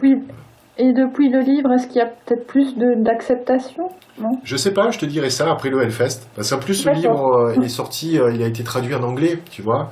Donc je pense pouvoir leur envoyer aussi un livre. Donc là aussi, c'est des interviews qui sortent du lot, tu vois. Donc voilà, si ça attise la curiosité de ces artistes-là, j'en suis le plus heureux. Les gens qui acceptent sont motivés, ont des choses à dire. Tu vois, ça ne m'intéresse pas de faire de l'entrevue d'une personne connue s'il n'y a pas de réel enthousiasme ou d'échange. Non, moi je voulais savoir un petit peu ce que tu comptais faire par la suite, à part ce que vous venez de dire, parce que j'ai pas été pendant toute l'émission ici. Malheureusement, j'avais une petite urgence. Okay. Voilà, tes projets futurs après le EAT. Alors, après Hit, donc le livre, je vais sortir quelque chose, je ne peux pas dire quoi aujourd'hui, c'est un peu tôt, mais ça va sortir début mai. Voilà, je pense que ça sera une belle surprise, il y a beaucoup de gens qui attendent ça. Donc j'annoncerai la sortie, je pense, d'ici, je dirais, un mois. Oui, je suis assez, c'est pas pour faire si tu veux, c'est pas pour créer un suspense quelconque, c'est qu'on est assez superstitieux avec Valérie. Et qu'on préfère garder cette surprise le maximum. Personne n'attendait ce que je sorte un livre il y a 2 ans. Donc il est arrivé comme ça, il était fait. Tu vois, j'ai pas dit 6 mois à l'avance, attention, il y a quelque chose qui va sortir, parce que les gens après se font des films et tout. Donc voilà. Donc il y a quelque chose de majeur qui va sortir début mai.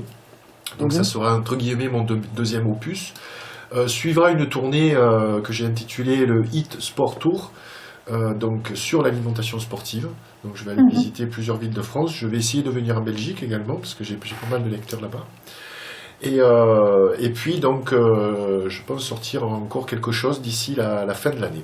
Voilà, un 3e opus. Donc des beaux projets. Des conférences aussi, pas mal. Ben là c'est le Hit Sport Tour, je pense qu'on va faire je pense une dizaine ou une quinzaine de dates. Voilà. Après, je dirais le deuxième livre sortira, je pense, avant la fin de l'année, et là, on fera un nouveau show conférence. Voilà. J'ai déjà des pistes, je sais ce que l'univers dans lequel je vais évoluer. Donc, ça sera toujours en prise, bien sûr, avec l'alimentation, cette problématique-là. Mais le message sera encore plus sociétal, parce que je pense qu'on vit aujourd'hui une grande période de changement. Il y a des élections majeures qui arrivent l'année prochaine, et donc j'ai des choses à dire en fait. Voilà. Par rapport justement, quand tu dis j'ai des choses à dire, spécialement par rapport à ce changement, tout ce qui se fait au niveau de la société. Oui. On peut dire qui te plaise ou qui te plaise pas. Je vais plutôt parler de ce qui me plaît pas là, parce que voilà, parce que ce qui plaît, enfin nous on est très heureux avec Valérie. Voilà, on a aujourd'hui énormément de lecteurs et des gens qui nous soutiennent, et le livre a encore un succès. Vraiment, on n'a pas du tout à se plaindre. Mais justement, ce confort qu'on a aujourd'hui, grâce à nos lecteurs, nous donne une responsabilité. On a la grande chance encore de faire des enquêtes, de rencontrer des gens extraordinaires, de récupérer de l'information quand même essentielle. Et je me dois aujourd'hui de digérer cette information pour la redistribuer. En fait, je suis juste un messager, quoi. Et voilà, donc on va la distribuer sous plusieurs supports. Mais j'aime beaucoup la scène. Ça me rappelle mon passé de musicien. Et donc je suis très friand de ce type de prestations en show-conférence. Et c'est assez original dans le domaine de la santé. Tout à fait. Voilà, et on va essayer d'aller un petit peu plus de ce côté, pas trop théâtral, parce que ça reste naturel. Non, ça reste de la musique avec des messages, voilà, des messages. Mais quand tu peux le sentir, si tu as modifié ton alimentation, c'est que tu t'ouvres à d'autres problématiques. Tu te rends compte que c'est vraiment une problématique centrale qui t'ouvre aux autres problématiques qu'on rencontre. Au niveau sociétal, au niveau politique, voilà, il y a des choses qu'on ne peut pas laisser faire aujourd'hui. Tout à fait, je pense qu'il y en a beaucoup. Hein. Moi, je sais qu'on est entouré, hein, Julie, autour de nous, de pas mal de gens qui sont vraiment... Il y a des prises de conscience énormes, où des gens, justement, se réunissent, justement, pour être vraiment la main dans la main, hein, tous le même objectif, pour, justement, éveiller les consciences, voilà, échanger toutes ces habitudes, quoi. Ces habitudes, ces conditionnements, cette façon de faire, quoi. C'est bien pour ça que je disais, vraiment, on change un petit peu de je dirais, cette troisième dimension, quoi. Ce côté basé sur le matériel, le pouvoir, la consommation, la malbouffe, la pollution. Voilà.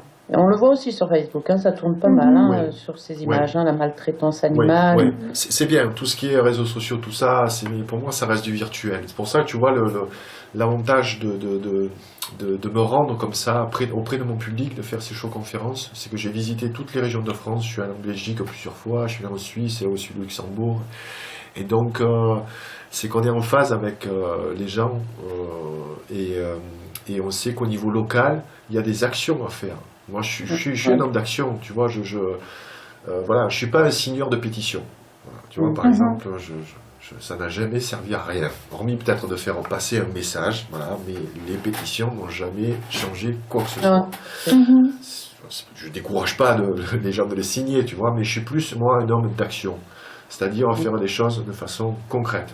Aider des jeunes à monter, tu vois, des restaurants, à monter des food trucks.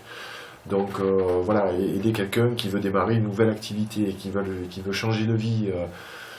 Donc c'est faire des choses au niveau du quotidien, tu vois. Et la chance qu'on a avec l'alimentation, c'est qu'on a la liberté de choisir ce qu'on va manger. Pour en revenir au début de notre émission, on ne nous oblige pas à manger ça. Hein. Moi, j'en veux pas forcément aux industriels. Bon, ils pourraient faire mieux, mais ça coûterait plus cher. Donc voilà, nous, on cherche de la nourriture à bas prix. Donc, tu nourris comme tu nourris les cochons, tu vois, je te dis. Si tu n'es pas en demande, voilà, il faut pas te plaindre, quoi. Après, si tu es malade ou si tu as des problèmes liés à ça. C'est une problématique qui est compliquée, mais on peut faire sa petite révolution tous les jours, tu vois, en boycottant certaines choses, en allant au marché plutôt qu'au supermarché. Voilà, tout ça, c'est du concret, c'est du tangible, tu vois. Moi, je suis là-dedans. Mais il y a aussi beaucoup de gens maintenant qui changent complètement de mode de vie, hein, qui étaient banquiers, financiers, qui avaient une super situation, du jour au lendemain, ils virent tout et voilà, se retrouvent peut-être au fin fond d'un pays, vivre avec des autochtones, c'est ça. Vraiment, une vie simple, où du jour au lendemain, il y en a qui deviennent fermiers, voilà, qui comme s'il y avait une aspiration à leur vraie nature, quoi, ce qui sont au fond d'eux-mêmes, quoi. Pas être dans les conditionnements qui ont fait qu'ils sont devenus banquiers ou financiers. Oui, c'est marrant, tu me parles de banquier, je pense à quelqu'un qui était banquier, qui a démissionné parce qu'il n'était plus en accord avec ce qu'il faisait.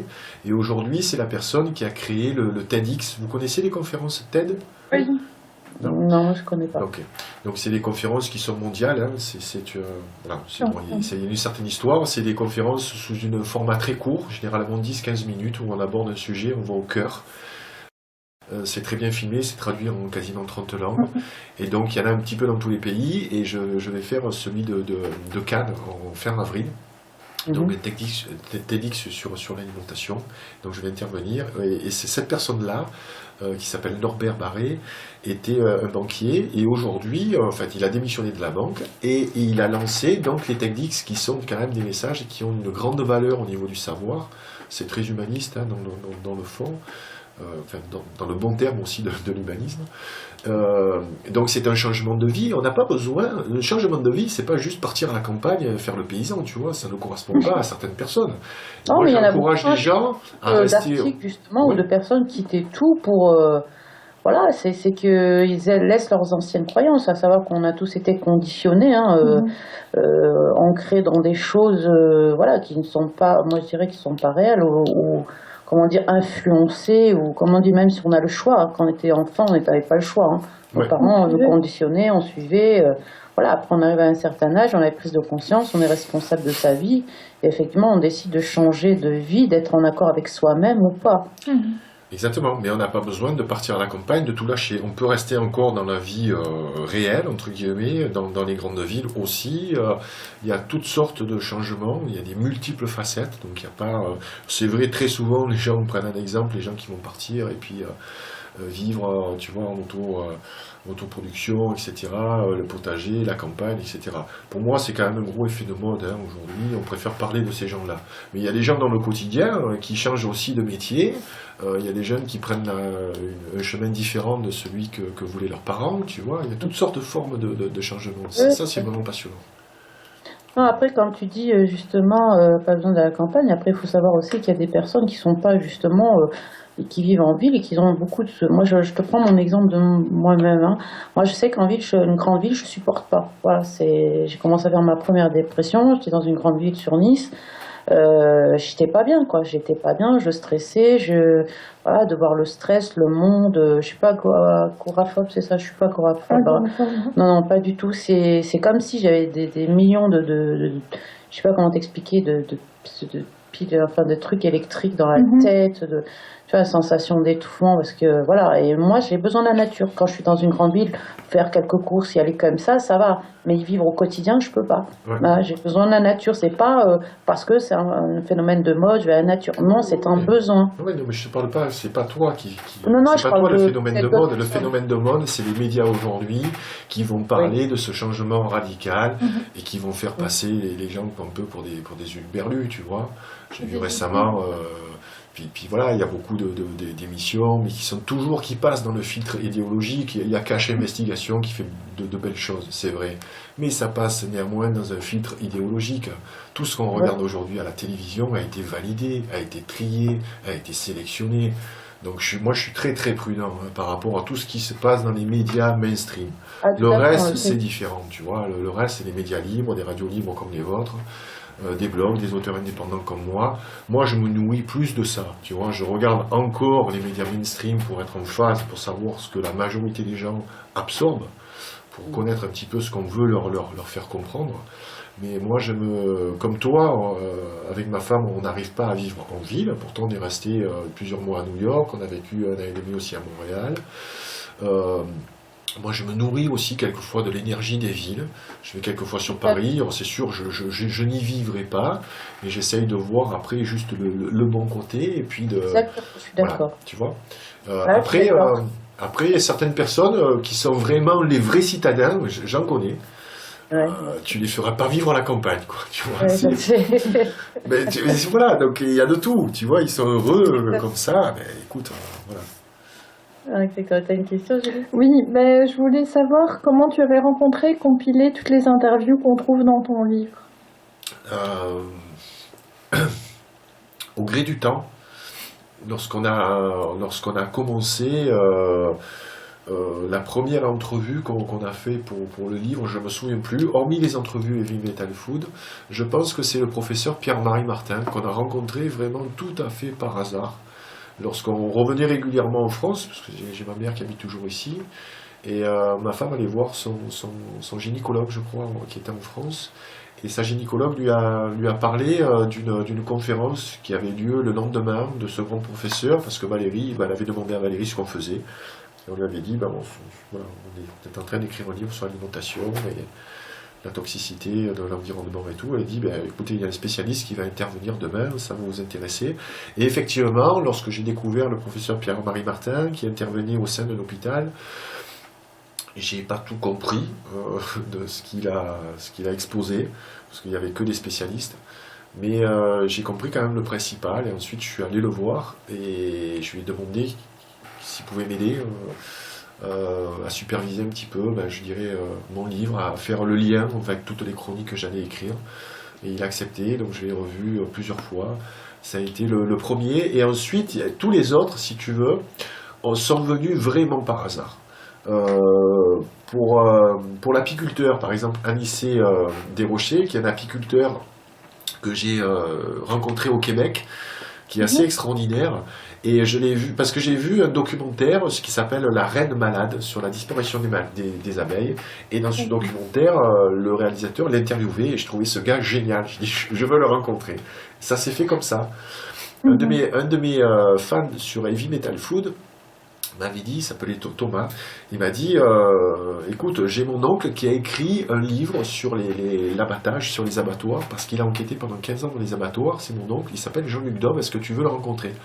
Oui, je veux le rencontrer. Donc on est reparti en France, on est allé à Strasbourg, et on a fait une entrevue de Jean-Luc, qui est un des témoignages les plus forts qu'il y a dans mon livre, puisqu'il parle vraiment de la condition animale.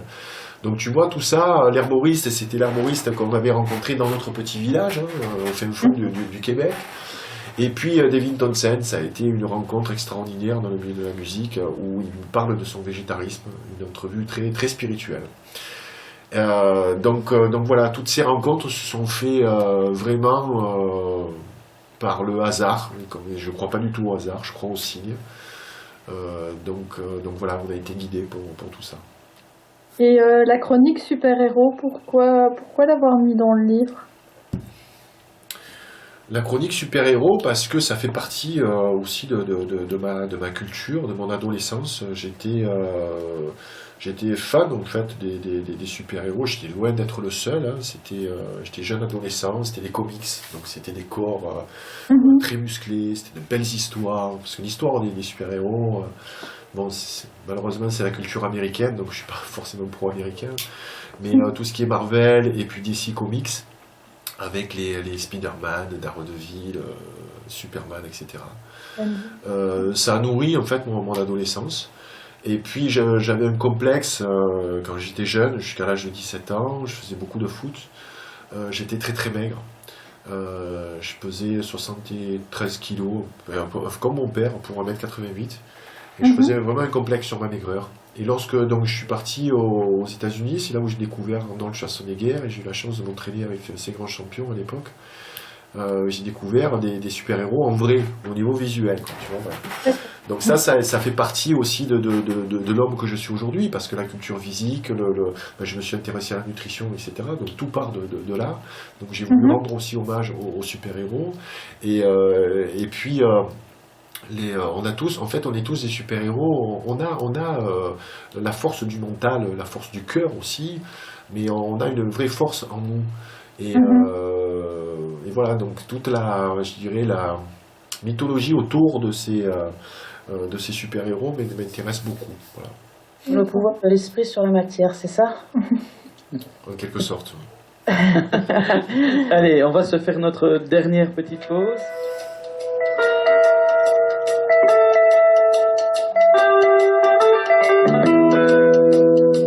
On peut recommencer, oui, il est l'heure. Dernier tour pour notre émission avec Gilles Lartigot. Où en étions-nous, mesdames? Au super-héros. Donc, Ah oui. en fait, Gilles, c'est pas pour rien que je t'ai parlé des super-héros. Okay. Parce que les personnes qui te suivent s'appellent les Hitmen, d'où X-Men. Oui. Voilà, et c'était pour... C'est un terme qui me plaisait. Voilà, je trouvais ça intéressant d'avoir ce lien avec les X-Men, les Hitmen, X-Men. Voilà, c'était... il faut voir ça juste comme un... Les Hitmen ou c'est les personnes qui t'ont lu qui ont sorti ce nom-là? Non, c'est moi en fait qui l'ai... En fait, le Hitman, c'est moi. Voilà. D'accord. Donc je suis le Hitman. Après, il y a eu donc des personnes qui ont aimé en fait ce nom-là. Et j'appelais affectueusement mes lecteurs les Hitmen. Donc il y a des femmes également, parce que dans les X-Men, il y a des femmes dans le team, dans l'équipe. Donc voilà, je trouvais ça intéressant. Et puis ça a été repris par pas mal de personnes qui se sont appropriées ce nom-là. Et je trouvais ça, voilà, je l'ai pris comme un gage de remerciement. Voilà, ça a été lancé un petit peu par hasard, fortuitement, et puis c'est resté. Voilà. D'accord. Et est-ce que tu aurais un message spécifique à ces gens-là? Non, à part leur dire que je les aime et que je suis très fier d'avoir leur soutien et qui me nourrissent. Ils me nourrissent au quotidien. Je reçois beaucoup de messages. Hein. C'est moi qui gère mes pages sur Facebook, qui gère mon site. Donc je passe bien 2-3 heures par jour à répondre aux gens, à en discuter avec eux. Quelquefois je fais des Skype aussi avec eux. Quelquefois je les rencontre aussi physiquement, comme aujourd'hui par exemple. Et voilà, je développe des vraies relations avec eux. Et pour moi, c'est très important. On n'a pas d'enfant avec Valérie. C'est une façon de transmettre aussi. Et quand voilà, je discute avec un jeune qui s'appelle Jonathan Henry, que j'ai vu, qui est jeune acteur, qui tournait un film sur Marseille, j'ai vu il y a 2 jours. Et voilà, il m'a dit beaucoup de belles choses. Et je suis fier de l'accompagner, de lui donner certains conseils, comme un père pourrait faire, puisqu'il a 28 ans. Et voilà, c'est un vrai sauvage, quoi. En plus, c'est vraiment un beau garçon, cheveux longs, un petit peu barbu, et très très conscientisé. Et puis il est comme lui, il y en a, je dirais pas beaucoup, mais ça fait pas partie du tout de la majorité des jeunes. Mais il y a des jeunes aujourd'hui qui sont vraiment aussi conscientisés que moi à mon âge et que vous à votre âge. Voilà. Cela te conforte alors, dans le chemin que tu as pris. Oui, tout à fait. Tout à fait. Julie, Oui. tu avais une autre question, je crois. J'avais 2 questions, donc je voulais savoir comment tu avais choisi les photos qui se trouvent dans le livre. Donc toutes les photos viennent c'est Valérie en fait qui m'a suivi, qui a fait des photos, qui fait des photos vraiment extraordinaires. Elle a le don, Valérie, de capter l'émotion. Et le reste des photos des abattoirs m'ont été confiées par Jean-Luc Dom, donc il m'a ouvert ses dossiers, puisqu'il était enquêteur au niveau officiel, hein, il allait dans les abattoirs de façon officielle, hein, pour voir si la réglementation était respectée. Et puis c'est toutes ces photos-là, j'ai vraiment sélectionné, on a pris beaucoup de temps pour sélectionner toutes les photos avec Valérie, particulièrement celles qui ont été prises dans les abattoirs, parce que le fait que le livre soit noir et blanc, ça atténue un petit peu, je dirais, cet effet, tu vois, sanguignolant, etc. C'est pas du tout les plus chocs, les plus horribles qu'on a montrés, et même en conférence, je fais très très attention, tu m'as vu, Julie, de pas voilà, jouer là-dessus, c'est trop facile sinon, tu vois. Donc je diffuse un vieux film, tu as vu, au milieu, donc c'est le sang des bêtes, un film des années 50, dans les abattoirs à la Villette. Donc j'aime ce côté un peu suranné, tu vois. Donc les photos ont été sélectionnées essentiellement par Valérie et moi. Et on a pris, en fait, toutes les photos, on n'a pas fait de photos spécifiques pour le livre. Pendant ces 3 années, je dirais, Valérie a pris énormément de photos, j'en ai fait quelques-unes aussi. Et puis ensuite, les photos sont apparues naturellement lorsqu'on a commencé à sélectionner nos chroniques, à les mettre dans l'ordre. On a travaillé vraiment à l'ancienne, tu vois, on était dans notre cabane au Canada avec une grande pièce qui avant servait de glacière, une grande table avec toutes les petites pages, photocopiées en petit, tu vois, et pour chercher l'ordre, d'assembler, tu vois, parce qu'il y a quand même 320 pages, ça se fait pas. Donc on l'a pas fait ce choix, on l'a pas fait sur ordinateur, tu vois, on a fait vraiment un travail à l'ancienne, quoi. D'ailleurs, un jour, le chat s'est jeté, en fait, sur la table, et il a tout foutu en l'air, quoi. Mais c'était un signe, c'était qu'en fait, il fallait pas, que c'était pas le bon montage, c'était pas le bon ordre, il a fallu qu'on refasse tout, tu vois. Donc voilà, on a pris beaucoup d'attention pour choisir toutes ces photos-là. Moi, je voulais te poser une question. Tu as eu beaucoup de choses, de belles choses dans ta vie, de belles relations, des choses positives, de très bons retours. Mais as-tu eu aussi des retours négatifs? Par rapport au travail aujourd'hui? Oui, ce que tu dénonces, ce que tu apportes comme message, par rapport à, ça peut être au niveau politique, au niveau social, des gens. J'interviens pas trop au niveau politique, je veux pas du tout aller non, je peux pas dire, mais moi j'ai certaines valeurs, si tu veux, et des idées aussi que j'aime transmettre, mais je joue pas dans cette cour-là. Non, sans jouer dans cette cour-là des retours négatifs où tu as dérangé certaines personnes. Non, sincèrement, non. Non, j'ai la chance vraiment d'avoir très très peu de personnes qui laissent des messages tu vois, agressifs, tout ça. Et quelquefois, il y a un petit peu des querelles, quoi, sur des gens qui ont des partis pris. Ça vient assez souvent de Thierry Casasnovas, quand je publiais une de ses vidéos. C'est assez rare, mais j'en publie quelquefois quand elles sont vraiment, il y en a vraiment qui sont excellentes. Donc il y a les anti et les pros, Thierry, tu vois. Moi j'ai l'impression que je navigue un petit peu dans tout ça. J'ai un ami VV qui est un blogueur qui me dit, toi tu es le diplomate suisse en fait. Tu t'entends en fait avec tout le monde, toutes les écoles, tout ça. Je peux parler aussi bien des survivalistes qui sont chasseurs et qui tuent des animaux aussi qu'à des véganes, quoi. Voilà, j'ai envie vraiment de garder cette ouverture. Ça vient aussi de mon non-jugement de l'autre. C'est pas du tout un je m'en foutisme, hein. Ça me touche. tu vois. Mais contrairement à, j'ai connu Corinne Gouget, tu vois, avant qu'elle disparaisse. Et contrairement à elle, qui était vraiment dans la douleur, c'est une femme qui était vraiment, vraiment en souffrance par rapport à son histoire personnelle, bien entendu, mais aussi par rapport à ce qu'elle avait découvert sur les additifs alimentaires et tout. Elle était prête, si tu veux, à aller voir quelqu'un dans un train qui mangeait à côté d'elle, et si le gamin mangeait des chewing-gums et tout, elle allait voir la mère en disant « Ah, mais qu'est-ce que vous faites, chewing-gum, c'est danger !» Tu vois, avec ce côté un peu vraiment très, très emporté, tu vois. Moi pas du tout. Et ça me fait de la peine quand je vois, je voyage souvent au TGV pour me déplacer sur Paris, par exemple. Et la dernière fois, je disais à Valérie, j'ai vu sur l'allée, en fait, une femme, une mère donner à son enfant un goûter. Et c'était en fait du pain blanc avec du Nutella, tu vois. Et avant, elle lui avait donné un sandwich au jambon. Ça me touche, tu vois. Ça me touche, mais je suis en droit de rien dire. C'est le tu vois. arbitre des personnes. Mais ça me touche, voilà. Ça me touche. Je me dis, cette personne-là, elle n'est pas au courant, sinon elle ne donnerait pas ça à sa gamine. Justement, parlant de ce qui touche, Patrick voulait te parler d'une vidéo, c'est ça, Patrick? Ouais. Oui, ta réaction face aux agissements de la police à Poitiers. C'est assez rare que je diffuse ce genre de vidéo. C'est vraiment très rare. Si tu me suis sur ma page Facebook, c'est vrai que je l'ai envoyé hier, je crois. Ça m'a vraiment choqué, quoi. Voilà. Je trouve, ça m'a révolté. Alors, je sais pas les tenants, les aboutissants, tu vois. Mais c'est vrai que cette dame-là était en tort. Tu vas pas... mais si tu veux, elle a bousculé les barrières. Mais tu la vois en plus. Tu as vu la vidéo, Patrick? Ouais. Tu vois que c'est, à la limite, c'est plus un jeu, à mon avis, parce que on sent la personne espiègle, tu vois. Bon, elle a 70 ans. Moi, quand je la vois finir avec la face à terre, les mains dans le dos, il n'y a pas d'excuse pour ça. Il n'y a pas d'excuse. Là, il y a de l'exagération, hein. Il n'y a pas d'excuse. Et j'ai des amis qui sont policiers, j'ai des amis qui sont dans la force de l'ordre, j'ai des lecteurs aussi qui me suivent, qui sont dans les forces de l'ordre. Je comprends aussi quelquefois leur détresse parce qu'ils ne peuvent pas répondre aussi, ils ne sont pas équipés, etc. Ça, c'est un cas qui est hautement symbolique parce que c'était pour pas qu'on coupe les platanes, tu vois, à Poitiers. Donc, tu as vu, dans la manifestation, ils étaient quoi, 20 ou 25, tu vois, avec un petit gamin qui voit la vieille dame, c'était peut-être sa grand-mère, tu vois, il était en train de pleurer. Donc il y avait un autre moyen quand même de maîtriser une personne de 70 ans qui fait tomber des barrières, tu vois.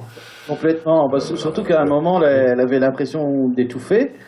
On voyait un policier qui appuyait sur ses genoux. Je sais pas, quand on appuie sur tes genoux, quand tu as 60...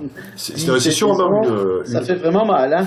On peut pas aussi, tu vois, juger sur de simples images comme ça. On ne sait pas ce qui s'est passé avant, tu vois. On ne sait pas le ras-le-bol qu'avaient ces gens-là. Je leur cherche pas des excuses, d'accord.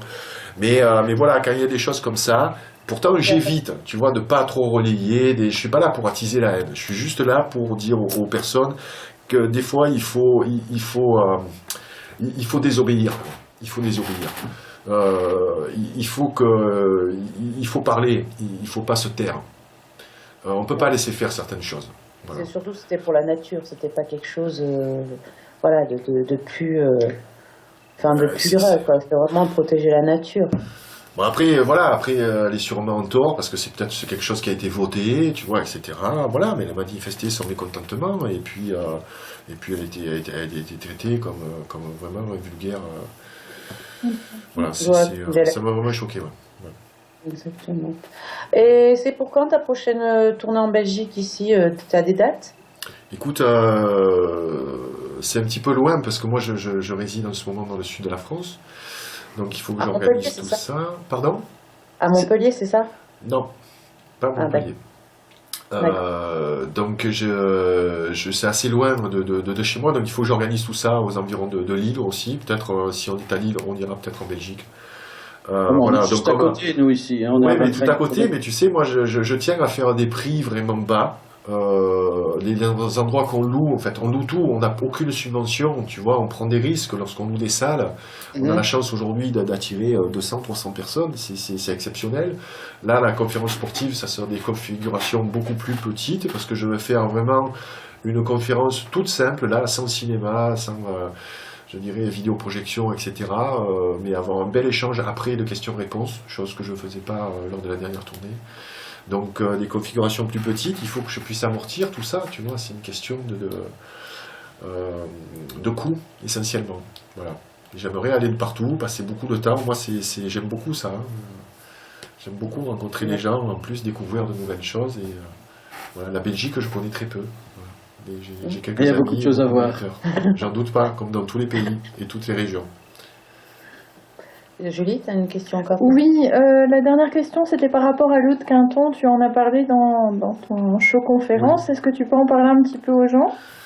L'eau de Quinton, c'est quelque chose d'assez remarquable parce que, déjà, il faut s'intéresser à René Quinton. Donc là, il faut juste aller sur Internet, voir qui était René Quinton. Donc il y a un descriptif sur Wikipédia, par exemple. Et puis, on voit que c'était un grand biologiste qui est mort en 1920, qui a créé, donc, début du XXe siècle, les dispensaires, parce qu'il avait fait la découverte suivante, que c'est que le plasma marin, en fait, l'eau de mer, se rapprochait au niveau minéral, etc., du plasma sanguin. Donc il a fait l'expérience qui l'a rendu célèbre. Un chien était en fin de vie, il a saigné à blanc et il a remplacé le volume sanguin par de l'eau de mer, du plasma Quinton.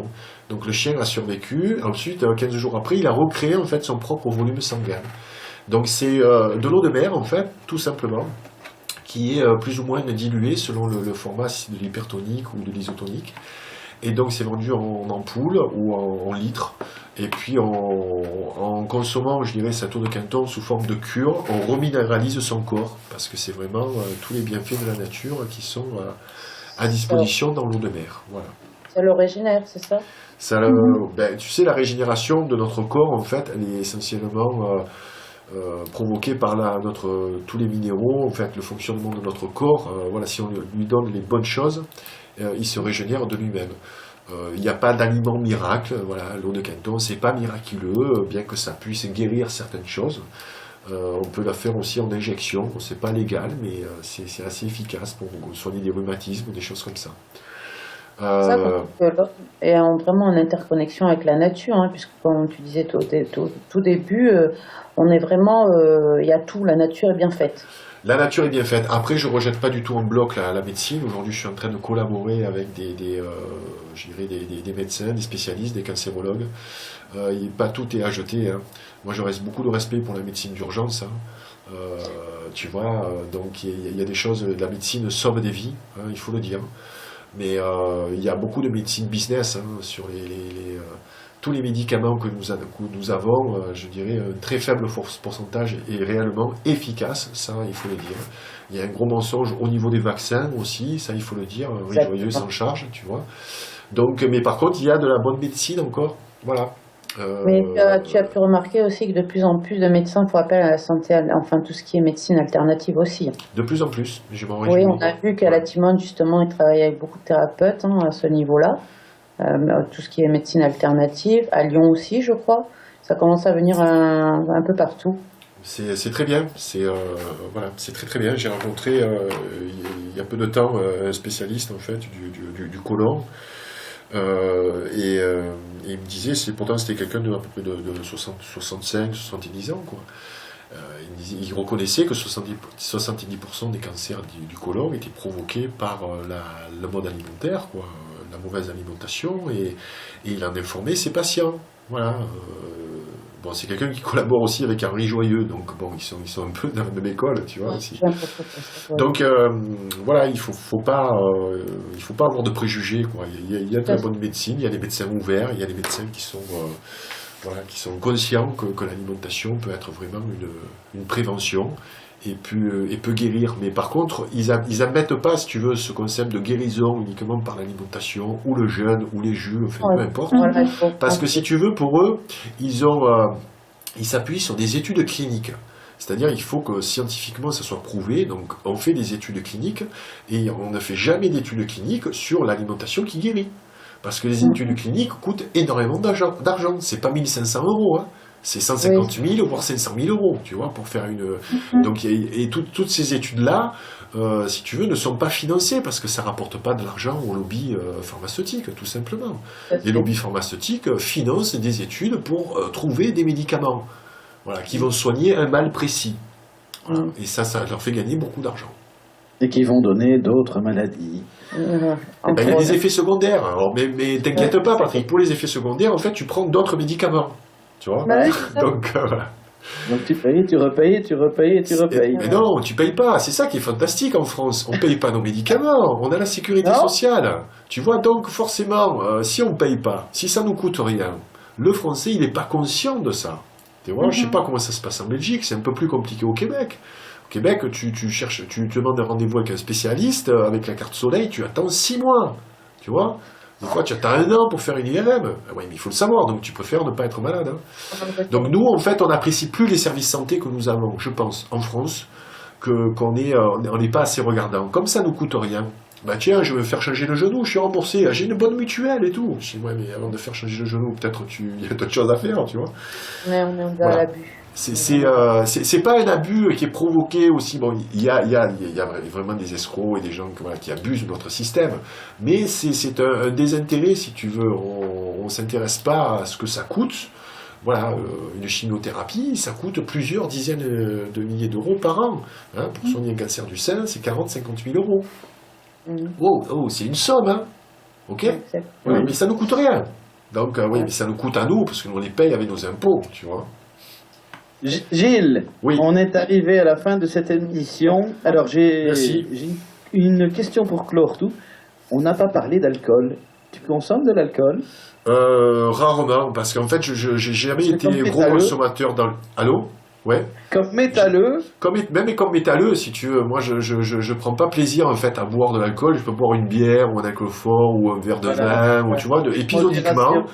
J'ai jamais bu de l'alcool en état sportif, tu vois. Et puis aujourd'hui, le fait d'avoir vraiment cleané mon corps et puis manger sainement, etc., je supporte pas l'alcool. C'est-à-dire, je bois 2-3 verres de cidre, je suis presque sous, tu vois. Donc, Oui. je tiens pas du tout l'alcool. Et je regrette qu'au Hellfest, c'est vrai qu'ils boivent beaucoup, c'est la fête. Et je regrette quand le deuxième jour, il y a des enfants, enfin des jeunes adolescents qui sont par terre, qui sont sous, qui voient pas les concerts. Enfin voilà, c'est exactement, ouais. Donc, En tout cas, merci de ta présence. Oui, un énorme merci. mais merci à vous, c'est un plaisir. C'est la deuxième fois, on dit jamais 203. Donc, 203, du coup, la troisième. exactement. Eh oui, exactement. Bah, la troisième fois peut-être ici en studio carrément. Oui, Hein. oui, oui. Bah écoute, pourquoi avec pas. des thérapeutes, enfin, des Pourquoi médecins pas? aussi. J'ai vu un ravissant petit chien. Il a qui le petit chien là? À moi, enfin à nous. Ok, super. Super. Voilà, merci Gilles Lartigot. Belle soirée à On se toi. retrouve la semaine prochaine à la même heure Exactement. pour notre émission. Bonne soirée. Bonne Bonne soirée, soirée. à bientôt. Salut à tous.